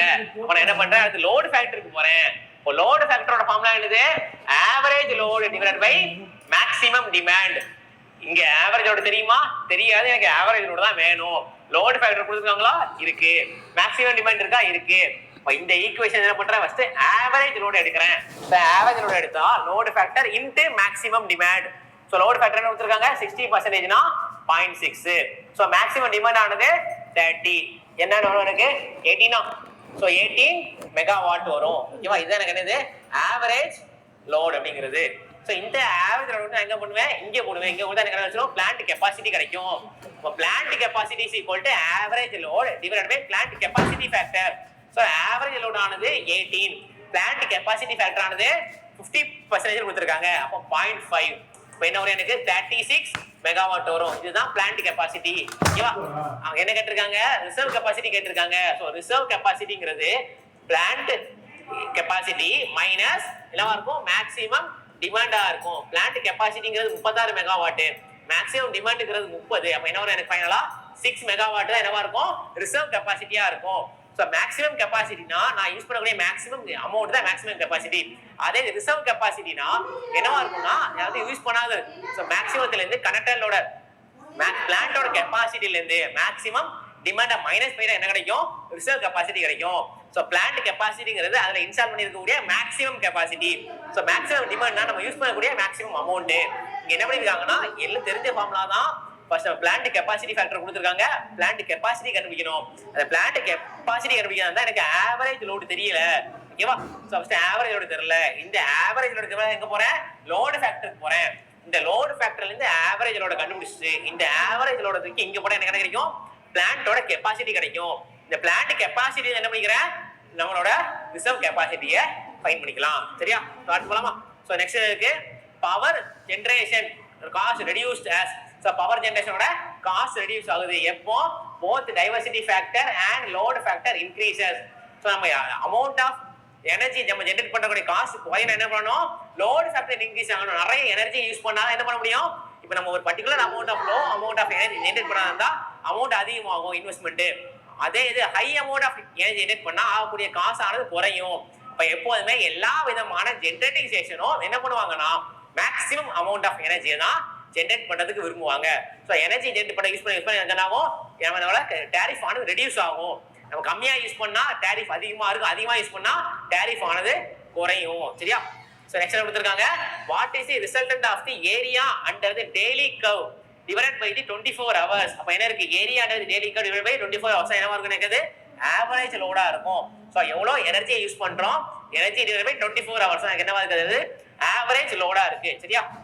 ஸோ நெக்ஸ்ட் என்ன கொடுத்துருக்காங்க, which plant has a high depreciation charges. So depreciation charge ஆனது எதுல அதிகமா இருக்குன்னு கேட்டிருக்காங்க. ஸோ தெர்மல் பவர் பிளான்ட் என்ன இருக்கும், டிப்ரிசியேஷன் சார்ஜ் அதிகமா இருக்கு. ஸோ தேய்மானம் எதுல அதிகமா இருக்குன்னா தெர்மல் பவர் பிளான்ட்ல இருக்கு. நமக்கு தெரியும் தெர்மல் பவர் பிளான்ட் மீதி எல்லா ஆப்ஷனையும் பாருங்க இருக்கிறதுல நமக்கு இதுதான் எஃபிஷியன்சி ரொம்ப ரொம்ப கம்மியாக இருக்கும். அரௌண்ட் 30 to 45% தான் தெர்மல் பவர் பிளான்ட்ல எஃபிஷியன்சியே கிடைக்கும். அப்ப இதுதான் நமக்கு என்னது, அதிகபட்சமா இருக்கக்கூடிய டிப்ரிசியேஷன் சார்ஜஸ். ஓகேவா? நிறைய charges high depreciation thermal power பிளான்ட்ல தான் வரும். சோ அடுத்து என்ன கொடுத்திருக்காங்க, load duration curve is the flat between. So load duration curve எதுக்கு வரையறோம்னா லோட் அண்ட் டைம், எவ்வளவு லோட யூஸ் பண்றோம் எவ்வளவு டைம் யூஸ் பண்றோம். எக்ஸ்ல நமக்கு என்னவா இருக்கும், டைமா இருக்கும், ஒய்ல லோடா இருக்கும். சோ ஒரு டைமிங்ல எவ்வளவு லோட யூஸ் பண்றோம் நம்ம வரையறது தான் நமக்கு என்னவா இருக்கு, லோட் டியூரேஷன் கர்வா இருக்கு. சரியா? சோ லோட் கர்வுக்கும் லோட் டியூரேஷன் கர்வுக்கும் டிஃபரன்ஸ் தெரியணும். சோ லோட் கர்வ்னா டைமுக்கும் நம்ம லோடுக்கு வரையிறது, அதே லோடு டியூரேஷன் கர்வ்னா இது வந்து டிசெண்டிங் ஆர்டர்ல இருக்கும். இந்த லோடெல்லாம் அரேஞ்ச் பண்ணி டிசெண்டிங் ஆர்டர்ல நம்ம கர்வ் இருந்தா அதுதான் லோடு டியூரேஷன் கர்வா இருக்கும். சரியா? சோ நெக்ஸ்ட் என்ன கொடுத்திருக்காங்க, tariff is defined as the rate at which dash is supplied to the consumer. So டாரிஃப்ங்கிறது என்னது, நமக்கு கன்சியூமருக்கு எவ்வளவு எனர்ஜியை எவ்வளவு காசுக்கு எவ்வளவு அமௌண்ட்டுக்கு நம்ம விக்கிறோம் அப்படிங்கறத டாரிஃப். சோ பவரை விக்கிறது கிடையாது, கரண்ட் விக்கிறது கிடையாது, எனர்ஜியை சேல் பண்றது. The tariff is defined as the rate at which the energy is supplied to the consumer. எனர்ஜியை எவ்வளவு அமௌண்ட்டுக்கு சப்ளை பண்றோம் அப்படிங்கறத நமக்கு என்னவா இருக்கு, டாரிஃப் அப்படின்னு சொல்றோம். சரியா? அடுத்து கொடுத்திருக்காங்க, the value of the diversity factor is greater than 1. so diversity factor என்ன, sum of individual maximum demand divided by simultaneous maximum demand அப்படிங்கறது diversity factor இருக்கும். so sum of individual maximum demandனால நமக்கு என்ன வரும், numerator ஆனது அதிகமா இருக்கும் denominator கம்பேர் பண்ணும்போது. so denominator ஆனது எனக்கு ஒரே ஒரு மேக்ஸிமம் டிமாண்ட் தான் இருக்கு, பட் நியூமரேட்டர் ஆனது எல்லா மேக்ஸிமம் டிமாண்டையும் ஆட் பண்றேன்.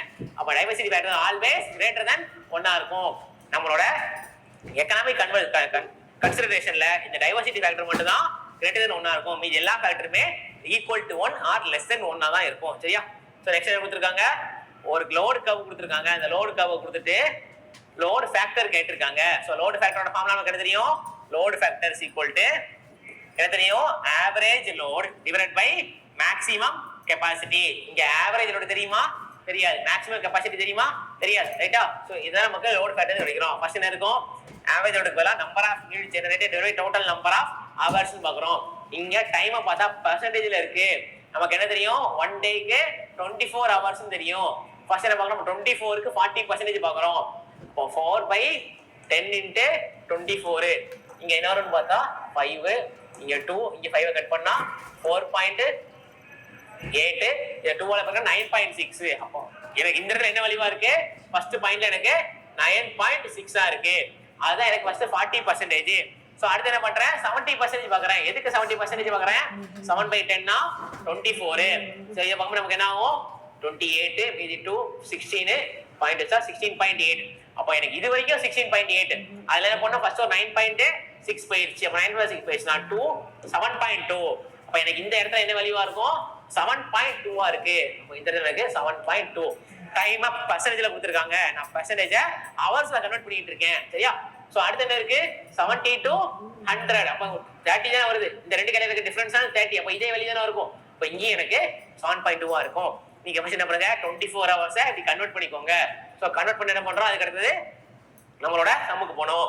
ஃபர்ஸ்ட் என்னவா இருக்கு, 100 இது வரைக்கும் 9.6 hours இருக்கு. அப்ப 9.6 × 100 மெகாவாட் பிளஸ் அதுக்கு என்னவா இருக்கு 7.2.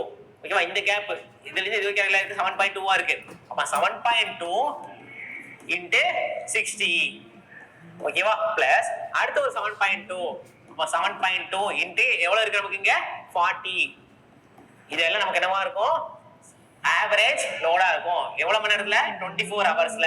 மேக்ஸிமம் எவ்வளவு இருக்கு, 100 இருக்கு. இது வந்து இங்க முடினா எவ்வளவு வரும்னா எனக்கு ஓவரால் ஃபேக்டர் பார்த்தா 0.7 வரும். சரியா?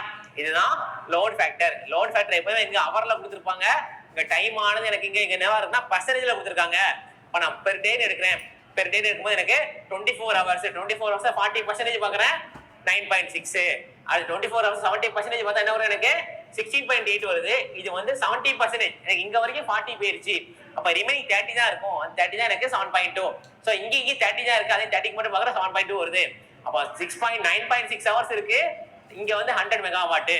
அடுத்த 7.2 இங்க ஒரு 60. அடுத்த 7.2 இங்க ஒரு 40. ஸோ எல்லாத்தையும் மொத்தம் ஆட் பண்ணி பார்த்தா எனக்கு லோட் ஃபேக்டர் என்ன வரும்னா 0.7 வரும். சரியா? ஸோ அடுத்து போலாமா? ஸோ நெக்ஸ்ட் என்ன கொடுத்துருக்காங்க, the volume of copper required for the AC transmission line is inversely proportional to the எது மாதிரி கணக்கு வோல்டேஜுக்கு இன்வெர்ஸ் ப்ரொபோர்ஷனாக இருக்கும், பவர் ஃபேக்டருக்கு இன்வெர்ஸ் ப்ரொபோர்ஷனாக இருக்கும். ஸோ ஏன் நமக்கு அமௌண்ட் ஆஃப் காப்பர்னாலே voltage decides cost of insulation, current decides the cost of காப்பர்னு பார்த்துருக்கோம். ஸோ கரண்ட்டை டிபெண்ட் பண்ணி இருக்கு.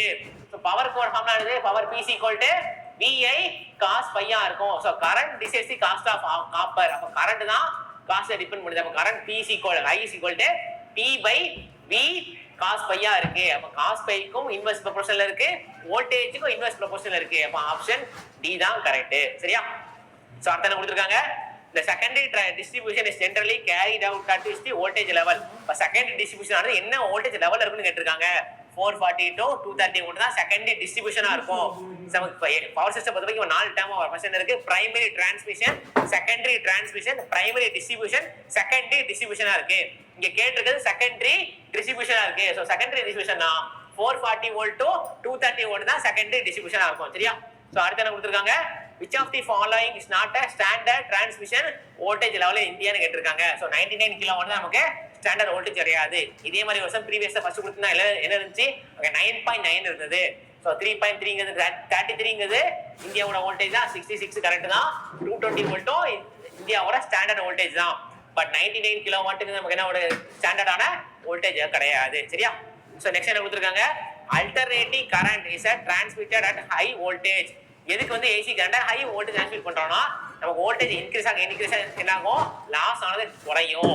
To minimise transmission losses. இதே நான் வெறும் 230 வோல்ட் நான் ட்ரான்ஸ்மிட் பண்ண என்ன ஆகும், ரிசீவிங் எல்ல வரும்போது இதுலயும் ரெடியூஸ் ஆகி இன்கேஸ் ஒரு 100 வோல்ட் தான் வந்து சேரும். ஸோ நமக்கு லாஸ் ரொம்ப ரொம்ப அதிகமா இருக்கும். ஸோ லாஸை ரெடியூஸ் பண்றதுக்காக என்ன பண்றோம், டிரான்ஸ்மிட் பண்ற வோல்டேஜ் லெவலை இன்க்ரீஸ் பண்ணிட்டு இருக்கோம். ஓகேவா? சோ டிரான்ஸ்மிட் பண்ண வோல்டேஜ் லெவல் ஏத்துறதுனால நமக்கு என்ன ஆகுது, to minimise the transmission losses. Transmission loss ஆனது எனக்கு மினிமைஸ் ஆகுது. சரியா?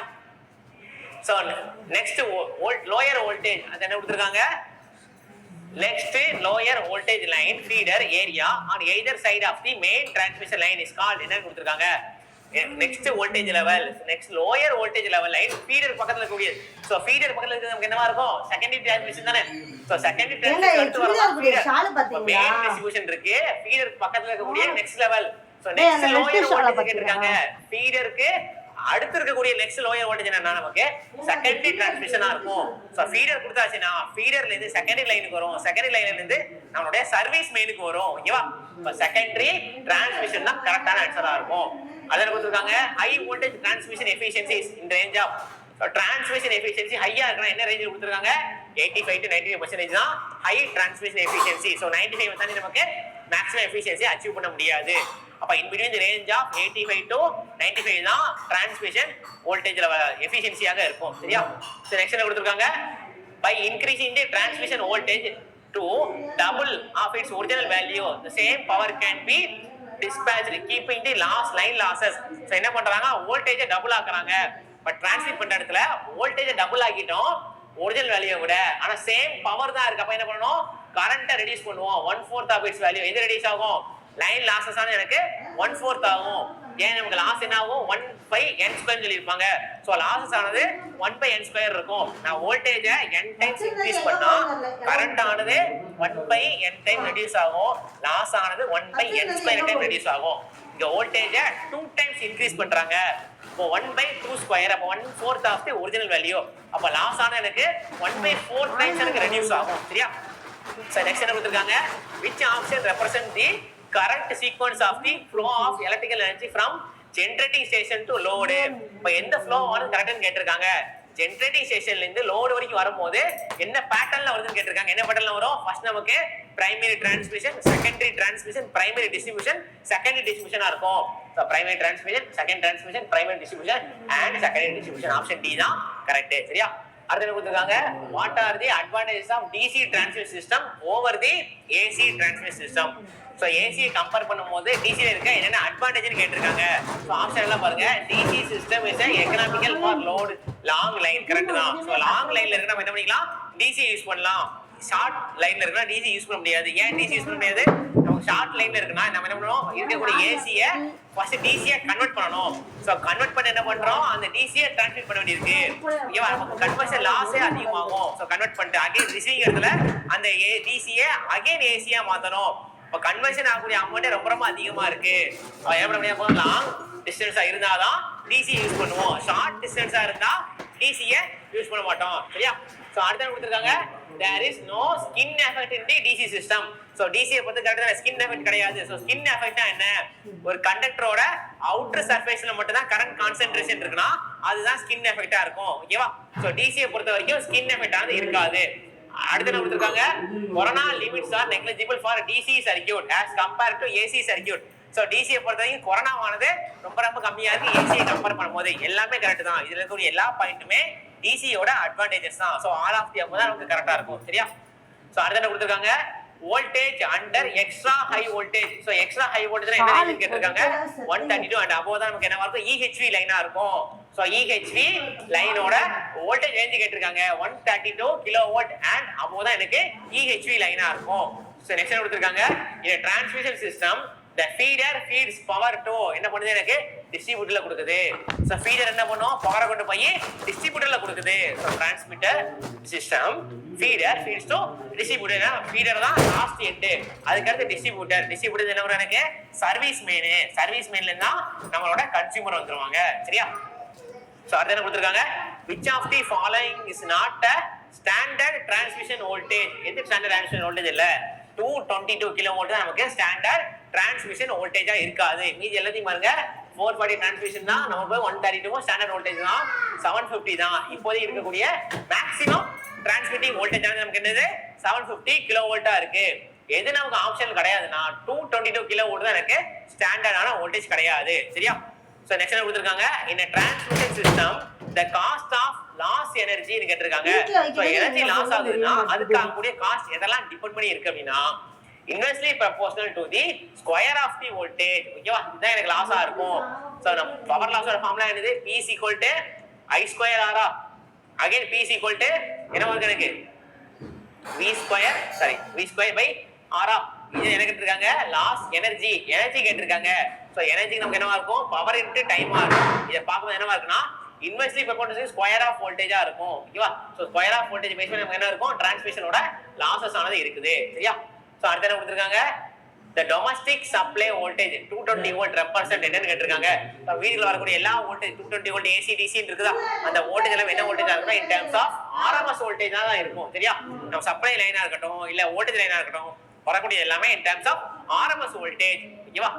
the capacitance of the transmission line is neglected in case of நம்ம எந்த விதமான டிரான்ஸ்மிஷன் லைன்ல என்ன டைப் ஆஃப் டிரான்ஸ்மிஷன் லைன்ல கெபாசிட்டன்ஸ் நம்ம என்ன பண்றோம், நெக்லெக்ட் பண்ணிருக்கோம், யூஸ் பண்றதுல கேட்டிருக்காங்க.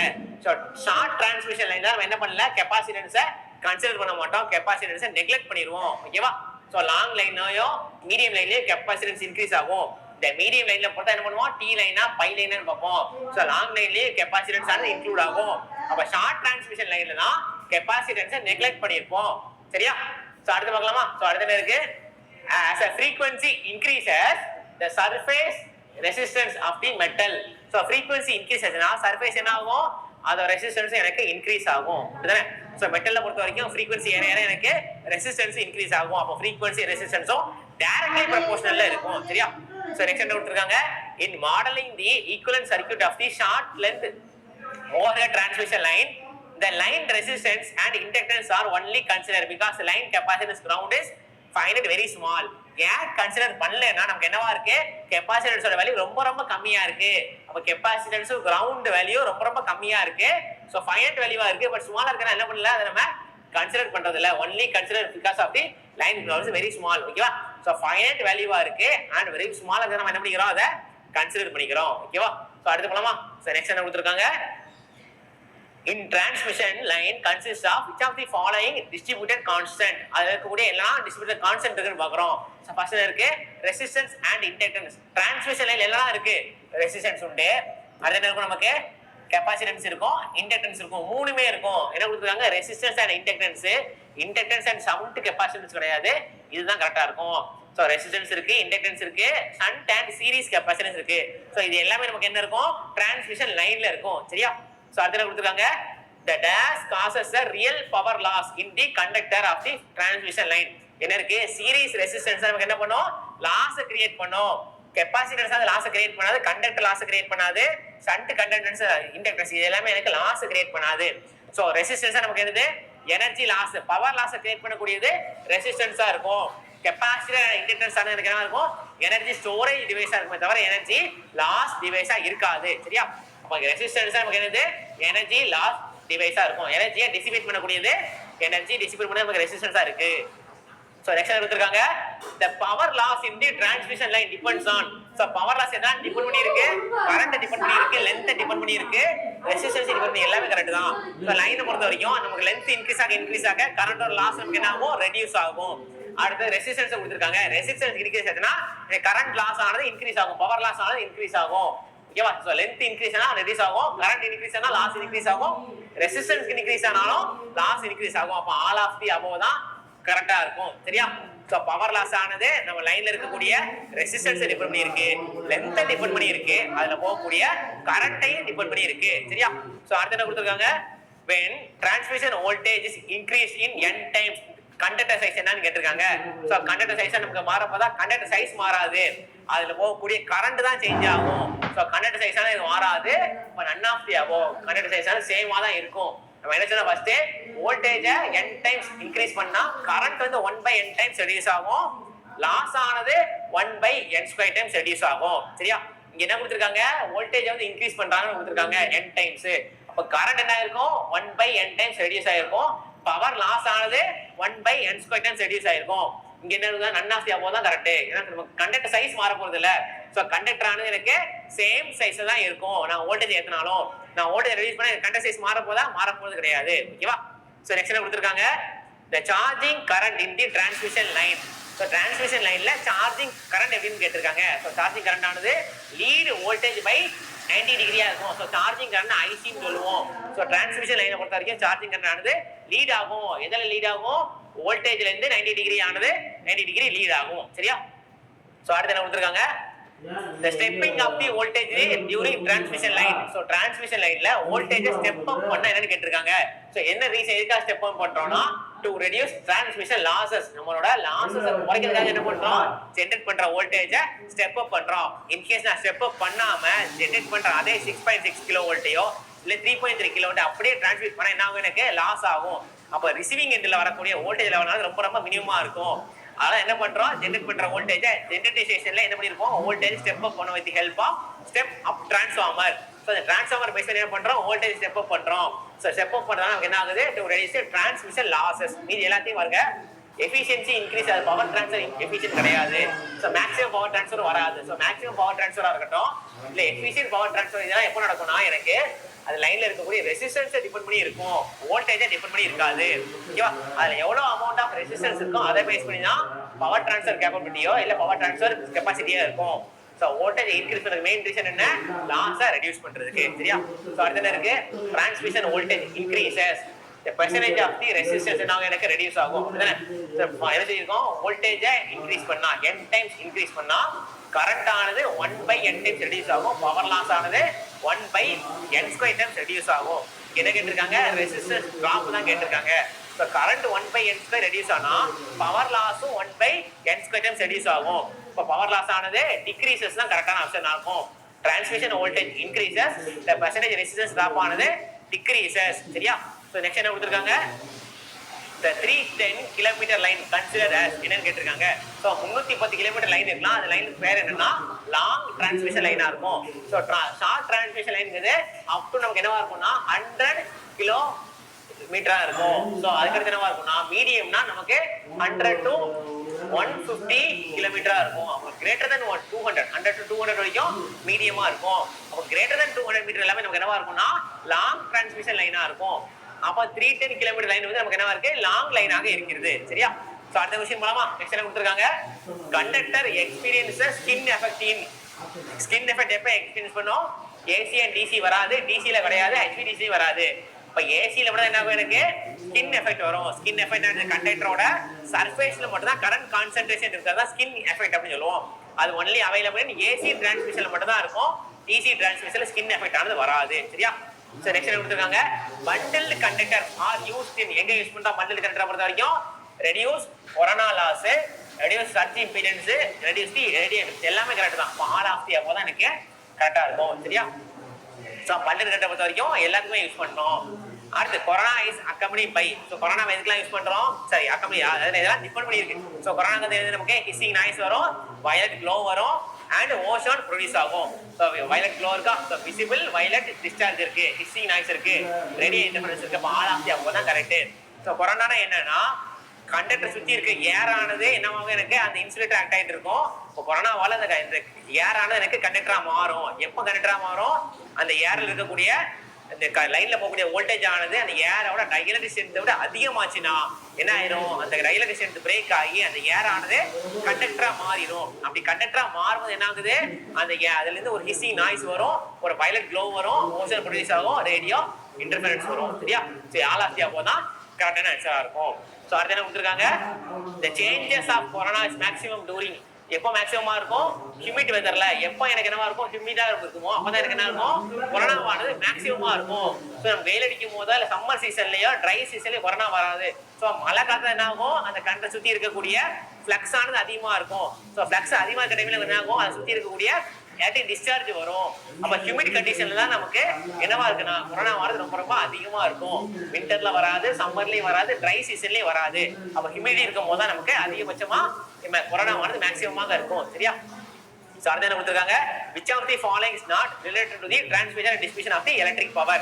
இப்போ இந்த டிரான்ஸ்மிஷன் அண்ட் டிஸ்ட்ரிபியூட் பண்றதுல எது வந்து கிடையாதுன்னு கேட்டிருக்காங்க. ஸோ ப்ராக்சிமிட்டி எஃபெக்ட் ஆனது உண்டு, ஸ்கின் எஃபெக்ட் உண்டு, ஃபெரட்டி எஃபெக்ட் உண்டு, ஸ்ட்ரோபோஸ்கோபிக் எஃபெக்ட் என்ன வராது எனக்கு, டிரான்ஸ்மிஷன் அண்ட் டிஸ்ட்ரிபியூஷன் வராது. இந்த ட்ரோபோஸ்கோபிக் எஃபெக்ட் எது வரும்னா எனக்கு ஃப்ளூரசன்ட் டியூப்ல வரும். அந்த ஃப்ளூரசன்ட் டியூப்ல பொறுத்த வரைக்கும் அதுல இருக்கக்கூடிய எனர்ஜி டிஸ்சார்ஜை பொறுத்து தான் ட்ரோபோஸ்கோபிக் எஃபெக்ட் இருக்கும். ஸோ ப்ராக்சிமிட்டி எஃபெக்ட்ங்கிறது எனக்கு டிரான்ஸ்மிஷன் லைன்ல தான் வரும், ஸ்கின் எஃபெக்ட் டிரான்ஸ்மிஷன் லைன்ல வரும், ஃபெரட்டி வரும். ப்ராக்சிமிட்டி எஃபெக்ட்னா என்ன, ஒரு கண்டக்டர் சர்ஃபேஸ் இருக்கக்கூடிய ஃப்ளக்ஸ் ஆனது நியர்பை கண்டக்டர் ஃப்ளக்ஸால கட் ஆகிறது தான் ப்ராக்சிமிட்டியா இருக்கும். ஸோ ஸ்கின்னுங்கிறது அவுட்டர்ல மட்டும் இருக்குது. ஃபெராண்டிங்கிறது என்னமா இருக்கும் எனக்கு, அதுல இருக்கக்கூடிய ரிசீவிங் எண்ட் வோல்டேஜ் ஆனது சென்டிங் எண்டை விட அதிகமா இருக்கும், அதுதான் எனக்கு ஃபெராண்டி எஃபெக்டா இருக்கும். சரியா? ஸோ நெக்ஸ்ட் கொடுத்துருக்காங்க, skin effect is only noticeable at dash frequency. So skin effect எப்ப தான் வரும், high frequency ல மட்டும் தான் வரும். ரைட்டா? so low frequency லயோ ஆடியோ frequency லயோ எதுலயுமே வராது. ஓகேவா? so ஆல் வராது. so high frequency இருக்கும்போது தான் கண்டக்டரோட சர்ஃபேஸ்ல மட்டும் கரண்ட் கான்சென்ட்ரேஷன் இருக்கும். அப்போ ஸ்கின் எஃபெக்ட் ஆனது எனக்கு ஹை ஃப்ரீக்வன்சிஸா வரும். சரியா? சரி கொடுத்துருக்காங்க, which of the following effect is reduced because size of the conductor, frequency and the specific resistance of the conductor's material. Skin effect, which of the following effect is resulted because of the size of the conductor, frequency and specific resistance of the conductor material. So இதுல இதெல்லாம் நமக்கு கண்டக்டரோட சைஸை depend பண்ணி இருக்கு, frequency depend பண்ணி இருக்குன்னு கேட்டிருக்காங்க. So கொரோனாக்கும் ஃப்ரீக்வன்சிக்கு சம்பந்தம் கிடையாது. ஸோ கொரோனாவானது வோல்டேஜை டிபெண்ட் பண்ணி இருக்கும். ஸோ லைன்ல போற வோல்டேஜ் ஆனது ஏரோட டைஎலக்ட்ரிக் வோல்டேஜை விட அதிகமா போச்சுன்னா தான் கொரோனாவானது வரும். ஸோ ப்ராக்சிமிட்டி எஃபெக்ட் நமக்கு என்ன ஆகும், ஒரு கண்டக்டர்ல வரக்கூடியது நியர்பை கண்டக்டர்ல போகும். அப்ப இதுவும் நமக்கு ஃப்ரீக்வன்சி டிபெண்ட் பண்ணி வரக்கூடியதான். ஸோ தாம்சன் எஃபெக்ட் வராது. ஸோ ஸ்கின் எஃபெக்டா ப்ராக்சிமிட்டி எஃபெக்டான்னு பார்த்தா இங்க நமக்கு ரெண்டுமே சூட்டபிளா வர மாதிரி தான் இருக்கு. which of the following effects is resulted because of the size of conductor, frequency and specific resistance of the conducting material. So ரெண்டுமே கரெக்டா ஆப்ஷன் தான். ஏவும் கரெக்ட், சியும் கரெக்ட் தான். ஏன்னா ரெண்டுமே நமக்கு ஃப்ரீக்வன்சி டிபெண்ட் பண்ணி இருக்கும், ரெண்டு ஸ்பெசிபிக் ரெசிஸ்டன்ஸ் டிபெண்ட் பண்ணி இருக்கு, சைஸையும் டிபெண்ட் பண்ணி இருக்குது. ஸோ கொரோனா வராது தெரிஞ்சிடும், தாம்சன் எஃபெக்டும் வராது தெரியும். ஸோ ஏ அண்ட் சி ரெண்டு எஃபெக்ட்மே எனக்கு கரெக்டான ஆன்சரா தான் இருக்கும். சரியா? So next என்ன கொடுத்திருக்காங்க, the function of steel wire in ACSR conductor. So ACSR என்ன, அலுமினியம் கண்டக்டர் ஸ்டீல் ரீஇன்ஃபோர்ஸ், அதுதான் ACSR. அதுல ஸ்டீலோட ஃபங்க்ஷன் என்ன கேட்டிருக்காங்க, to provide additional mechanical strength. ஓகேவா? சோ வெளிய நமக்கு என்னவா இருக்கும், அலுமினியமா இருக்கும், நடுவுல என்ன வச்சிருப்பாங்க, ஸ்டீல் வச்சிருப்பாங்க. இந்த ஸ்டீல் எதுக்கு, மெக்கானிக்கல் பேலன்ஸை கொடுக்கறதுக்கு, இன்னும் வெயிட் கண்டக்டரோட வெயிட்டை இன்க்ரீஸ் பண்றதுக்கு, கண்டக்டரோட மெக்கானிக்கல் ஸ்ட்ரென்த்தை இன்க்ரீஸ் பண்றது தான் என்ன பண்றோம், சென்டர்ல ஸ்டீல் வச்சிருப்போம். சரியா? டு டேக் சர்ஜஸ்க்கு வராது, இண்டக்டன்ஸ் கிடையாது, ரெடியூஸ் கொரோனா கிடையாது. To provide additional mechanical strength provide பண்றது தான் ஏசிஎஸ்ஆர் கண்டக்டர்ல இடையில ஸ்டீல வச்சிருக்கோம். சரியா? நெக்ஸ்ட்ல கொடுத்திருக்காங்க பின் இன்சுலேட்டர் வந்து என்ன வோல்டேஜ் ரேஞ்சில யூஸ் பண்றான்னு கேட்டிருக்காங்க. So line voltages up to 33 kV தான் நமக்கு என்னவா இருக்கு, பின் டைப் இன்சுலேட்டரா இருக்கும். சரியா? Next line insulators are made up of எதால மேட் பண்ணிருப்பாங்க, போர்சலின் மெட்டீரியலால மேட் பண்ணிருப்பாங்க. சோ மைக்கா கிடையாது, மார்பிளும் கிடையாது, பிவிசி கிடையாது. நமக்கு இன்சுலேட்டர் மெட்டீரியல் மொத்தம் ரெண்டு தான் இருக்கு, porcelain and glass. So porcelain and glass மட்டும் தான் இன்சுலேட்டிங் மெட்டீரியலை மேட் பண்ணக்கூடிய மெட்டீரியல். சோ கிளாஸ் ஆனது ஹை காஸ்டா இருக்கும். ஓகேவா? சோ போர்சலின் தான் நமக்கு கம்ஃபர்டபுளா இருக்கு, ரிலையபிலிட்டியா இருக்கு. அப்ப எல்லா விதமான இன்சுலேட்டரும் மெஜாரிட்டி எதால மேட் பண்ணிருப்பாங்கன்னா போர்சலின் மெட்டீரியலால மேட் பண்ணிருப்பாங்க. சரியா? சோ பின் டைப் இன்சுலேட்டர்ங்கிறது 33 kV இன்சுலேட்டர் மேட் பண்ண மெட்டீரியல்னால எனக்கு போர்சலின் மெட்டீரியல். சரியா? சோ எக்ஸ்ட்ரா கொடுத்திருக்காங்க ஏசிஎஸ்ஆர் ஓட ஃபுல் ஃபார்ம். ஃபர்ஸ்ட் டைம் சொல்லல, மேல பாக்கும்போது நானே சொல்லிட்டேன், அலுமினியம் கண்டக்டர் ஸ்டீல் ரீஇன்ஃபோர்ஸ் தான் ஏசிஎஸ்ஆர் ஓடது. So A for aluminium, C for conductor, S for steel, R for reinforced. Next, the basics of insulation design in modern EHV line. So modern EHV lineல என்ன சொல்லிருக்காங்க, insulation design எதை depend பண்ணி இருக்குன்னு கேட்டிருக்காங்க. So சுவிட்சிங் voltage depend பண்ணி தான் இருக்கு. அடுத்து பவர் கிடையாது, கரண்ட் டென்சிட்டி வராது, கொரோனா வராது. அப்ப சுவிட்சிங் வோல்டேஜ் டிபெண்ட் பண்ணி நமக்கு என்னவா இருக்கு, இன்சுலேஷன் டிசைன் இருக்கு. EHV லைன்ல இன்சுலேஷன் டிசைன் ஆனது சுவிட்சிங் வோல்டேஜ் டிபெண்ட் பண்ணி இருக்கு. சரியா? சோ அடுத்து என்ன கொடுத்திருக்காங்க, the insulation that used in the low voltage distribution line is known as. so low voltage distribution லைன்ல யூஸ் பண்ணக்கூடிய வோல்டேஜ் நமக்கு என்ன இன்சுலேட்டரா இருக்கும்னா ஷாக்கிள் டைப் இன்சுலேட்டரா இருக்கும். சோ பின் டைப் இன்சுலேட்டர் ஆனது நமக்கு என்னவா இருக்கும், அப் டு 33 kV வரைக்கும் உள்ளது. ஸ்ட்ரெயின்னா என்னவா இருக்கும், ஸ்ட்ரெயினா ஒரு ஃபிக்ஸ்ட் ஒரு பெண்டிங்ல யூஸ் பண்றது ஸ்ட்ரெயினா இருக்கும். சோ ஷாக்கிள்னா தான் ஃபிளெக்சிபிளா யூஸ் பண்ணக்கூடியது. Insulator that is used to low voltage distribution use பண்றது எல்லாமே எனக்கு ஷாக்கிள் டைப்பா இருக்கும். டேனிங்ல ஒரு டேனிங்க சுத்தி நமக்கு ஒரு இன்சுலேட்டர் யூஸ் பண்ணிப்பாங்க. சோ டிஸ்க் மாதிரி இங்க வரைக்கும் நமக்கு ஸ்ட்ரெயிட் லைனா இருக்கும். அதுக்கு அடுத்து என்ன பண்ணிப்பாங்க,